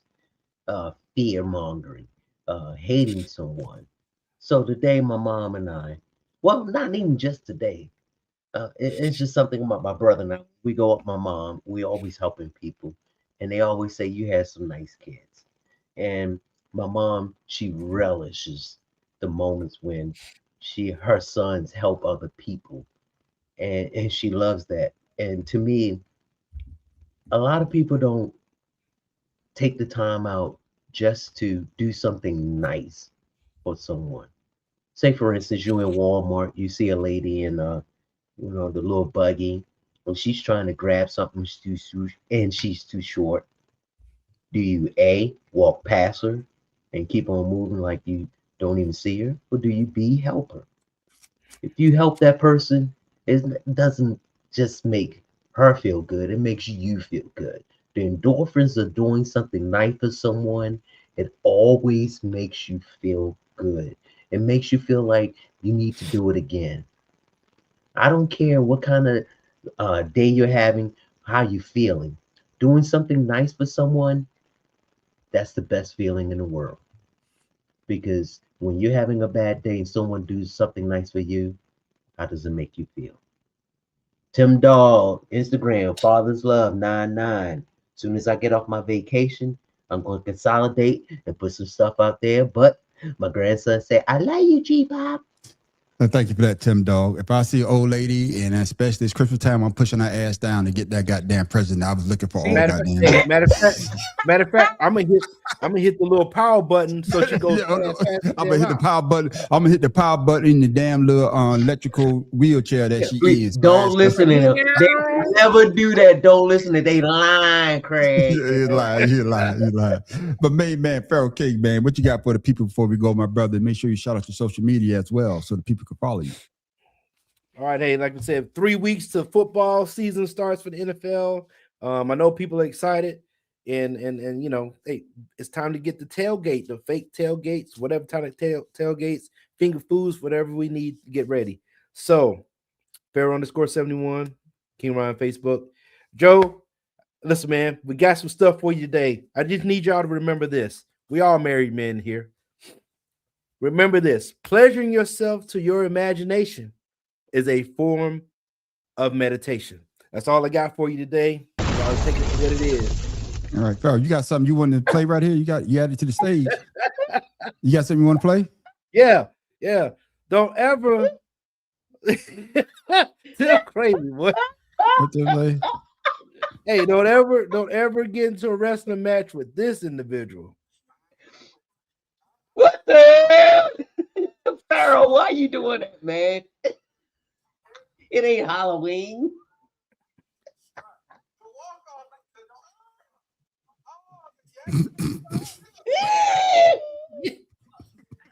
That's fucked up. He should be penalized because he ran out the circle. So match is over. You already won the match, man. You already pinned your deal. Thank you for that, Pharaoh. Thank you for reminding me. You know, he didn't go over to the other side to say he wanted to be to fight women. He stayed true to the game. So thank you, Pharaoh, for that, man. And that's why, ladies and gentlemen, let Pharaoh add shit to the show, because he be playing shit like that. I should have watched the shit before he. That's OB. That's with me. And of course, you can always find me, the Man on the Street, at the Man on the Street Show on YouTube and on Facebook. Once again, I want to thank everybody that subscribed to my channel on YouTube and especially on Facebook. The Man on the Street is up to 22,000 and almost 500 on the goddamn Facebook, and over 13,000 on YouTube. So make sure you tell all your friends to come check me out. That just let me know that the content I'm putting out, you like it, and it makes me want to keep doing it. And also, if you don't like it, hey, at least you watched it. But you also catch me at Creative Canvas Expressions. That's my AI channel. I tell AI what I wanted to do. AI does it, and I put it up. But since my man, Conspiracy Brother, told me that you can't copyright AI, if I see somebody else shit and I like it, I'm going to put it up on my channel like I just created it my goddamn self. Move me all you want. I don't give a goddamn. But then make sure you come check us out on Friday night. Friday night goes down on our main podcast. I started it all. started it all off first. It's called Two Cigars and a Blunt. Ladies and gentlemen, we talk politics, news, and entertainment. So make sure you come check us out and you're going to have a good laugh. But then stick around for our after show. We call it Ashed Out. That's when everybody gets the chance to talk about what they want to talk about. Usually we go straight. We'll make a right turn. But like Tim Dawg famously said, we make that left, we're going to drive that bitch right off the goddamn cliff. Now, before I go, I'm going to let my nephew come on in here. You want to get on the show? Come on in the show, my nephew. Hey, this Mike's son right here. Come on, man. Come on. Is Mike in town? No, his son, man. You know his son does some work for him sometimes. Come on, get on the show. Wow. You want to say what's up to people? Come on. Wow. Get on the camera. Oh, wow. Settle down, man. Hey, Mike. Hey, listen, man. Listen, Mr. What's Mike. your name, like Mike Tyson? Yeah, listen, Mike. Mike Jr. Are you a Mike Jr.? No. My younger brother is Mike Jr. My name is Javon. Okay. Oh, okay. you Javon? Dang. Okay, sir. hey, Javon, well, damn big because, motherfucker. we hear about you guys all the time. So You serious? yeah, your dad talk What? about you. Yeah, you talk about you. I've been knowing him for a while now with Man on the Street. So it's good to finally see you. Tell them what team you wrote. What team? What your football team is? Okay. You better not say Cowboys. Oh, No. Cowgirls. Okay. That's my pop's team. Yeah, I know. Yeah. So bad my for team, My team is it is the Panthers because that's the home team. Okay. Carolina. All right. Mhm, Yeah, mhm. all Make it. I right. think Mr. Bryce is Hey, doing ain't nothing to be stuff. ashamed Yeah. of. At least it ain't the Nope, Cowboys. Nope. Mm-mm. Yeah. Any but the Cowgirls. So what you doing in town? All right, nephew. All right, you got enough shine. You doing Get this time, on man? the What show. you doing this Tell people, Hey, man. young man. Yeah, Hey, young got man. social I media. just want to say, Social media hold you on. can Hey, young follow. man. I just want to say, whatever you doing, keep doing it. Cause you a big motherfucker. Tell him to shut the fuck up, or I'm gonna kick your ass. You can do it. You always talking shit. So Tell what you say, shorty. I can't do that to Oak, man. Yeah. Hey, Hey, take it There's easy, a man. what you got on There's my a foot? hierarchy in this. There's a hierarchy. Yeah. I can't- Yeah, Take it easy, brother. But ain't a command. No, I'm man. just messing, young man. Hey, congratulations. And keep Mhm. on doing what you're doing. Yeah, good to meet you. I want to say congratulations for y'all, man. Like I had a brief talk with him before you guys got on, and he just been telling me all the work he's been putting in. And I want to congratulate you guys for all the work you've been putting in. This is truly like some really cool stuff that y'all got going on, man. I would implore everybody else to come check this out. Like this is dope. From the sports to the politics and everything, you guys are like hitting it right in your head. You got your finger on the pulse of what's going on. So keep this going. sir. Yes, For sir. real, Hey, for real. all I gotta Appreciate say it. is Now, this: mind you, networking. I wasn't going. You stop when you get one. Yeah, I do, but it's like I ain't got nothing going on there. Yeah. Y'all have a Tell your blessed uncle one, to sit man. down. We gonna end this show. Y'all got it, man. Thank you, Wonk. All right, no problem, man. All right. Nephew say that he's getting into politics. He might come join us out on Two Cigars and a Blunt. I told him I sent him an invite for him to come join the show out, man. So he's very intelligent young man. Shout out to old girl winning in Florida today too. So Who? Oh yeah. Oh yeah. But nephew said he might come join the show, man, especially on Friday. He could kick it on the politics. Tim Dawg, he's not gonna come on and be like, I ain't got nothing to say. He got something to say. So That's what I'm talking about. I make sure I screen him first. I have to talk to him. Hold on. When you say you make sure you screen them first. Screen. Yeah, you know what the fuck I mean. Fuck you, Tim Dawg. Ladies and gentlemen, before we go, like I said before, make sure y'all come back and check us out. Like I say, we talk about sports. We always have a good goddamn time doing that as well. Like my man, if you don't come check us out on Friday night, just like my partner, Conspiracy Brother, always say, it's Wednesday night. If you're gonna go out, don't drink and drive. Get an Uber, get a Lyft, get one of those RoboCops or cars or whatever the shit called. Don't be a goddamn Tiger Woods. And my favorite person of all, don't be a goddamn Tony Romo. And with that, ladies and gentlemen, we are out.